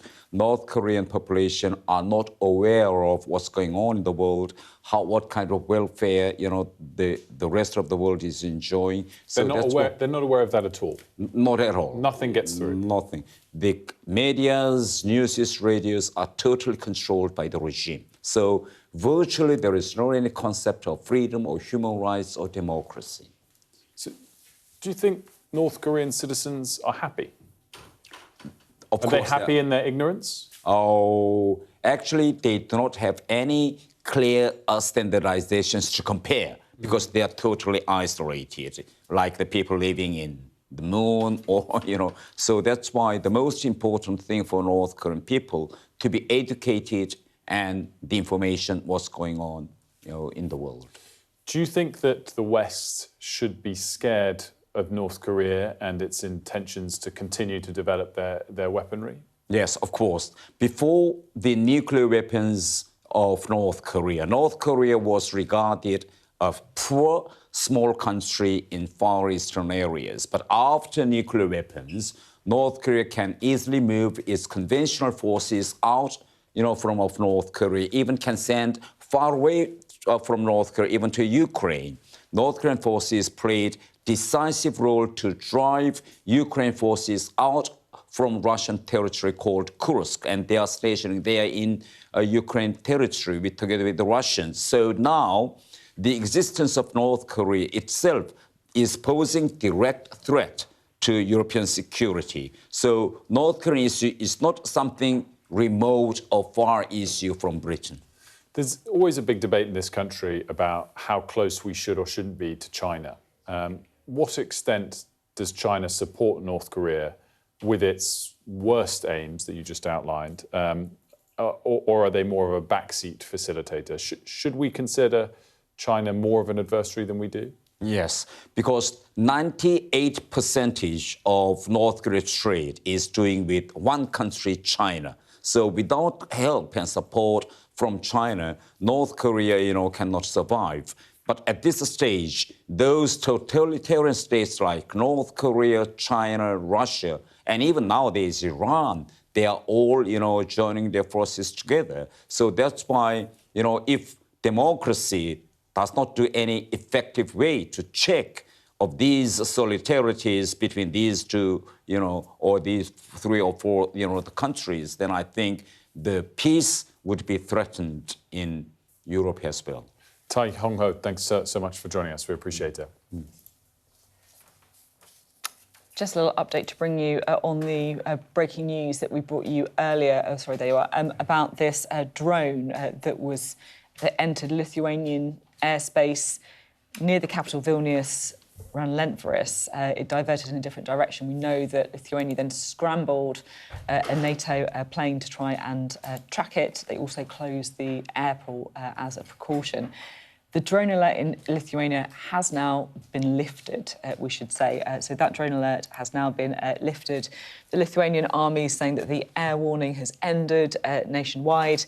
And we've got a quote from the Defence Minister as well, saying that they don't know if the drone is Ukrainian or not. So still unclear as to where the drone originated from, but that air warning ending now in Lithuania. Yeah, exactly. Whether it was an accident or something more malign to be confirmed going forward. A minute 30 left to dwell on Arsenal. Big news. Champions, once again, delightful that it is. We've got some celebrations of the fans enjoying it outside of the stadium. 22 years of her over for Arsenal fans. Well done to Sophie for putting up with me. Well done to Paul Kelso as a Spurs fan. And well done for all of you people at home who may not be Arsenal fans. I feel your pain this morning, but it has been 22 years, so I guess we should allow you your moment in the sun. Right? Well, thank you very much. And do you know what I'm also encouraged by? Obviously, Arsenal fans will look ahead to 10 days away Champions League final, but Soul Campbell, you know, you always give me grief for being too optimistic about these things. It's worked on this, the optimism. That's true, actually. That is true. Sol Campbell, you know, outlining there that we've got a shot. We've got a shot, England, this summer. In the World Cup, Wilf has now moved straight on to, not content with the Premier League title, you want the World Cup as well. Absolutely. Champions League in between, please. Thanks. That'd be great. Lots more still to come on Sky News today. On the other side of this break, of course, a very important PMQs coming up at midday. We'll have that for you live. The Prime Minister, unquestionably, on the back foot at the moment. How will he do? It's going to be a tough one. It really is going to be a tough one. And I think made potentially more difficult by the decision to lift some sanctions on Russia. They would argue that they've been increasing them in other areas, but I think it's going to be a tough call for Keir Starmer at PMQs. Stay tuned.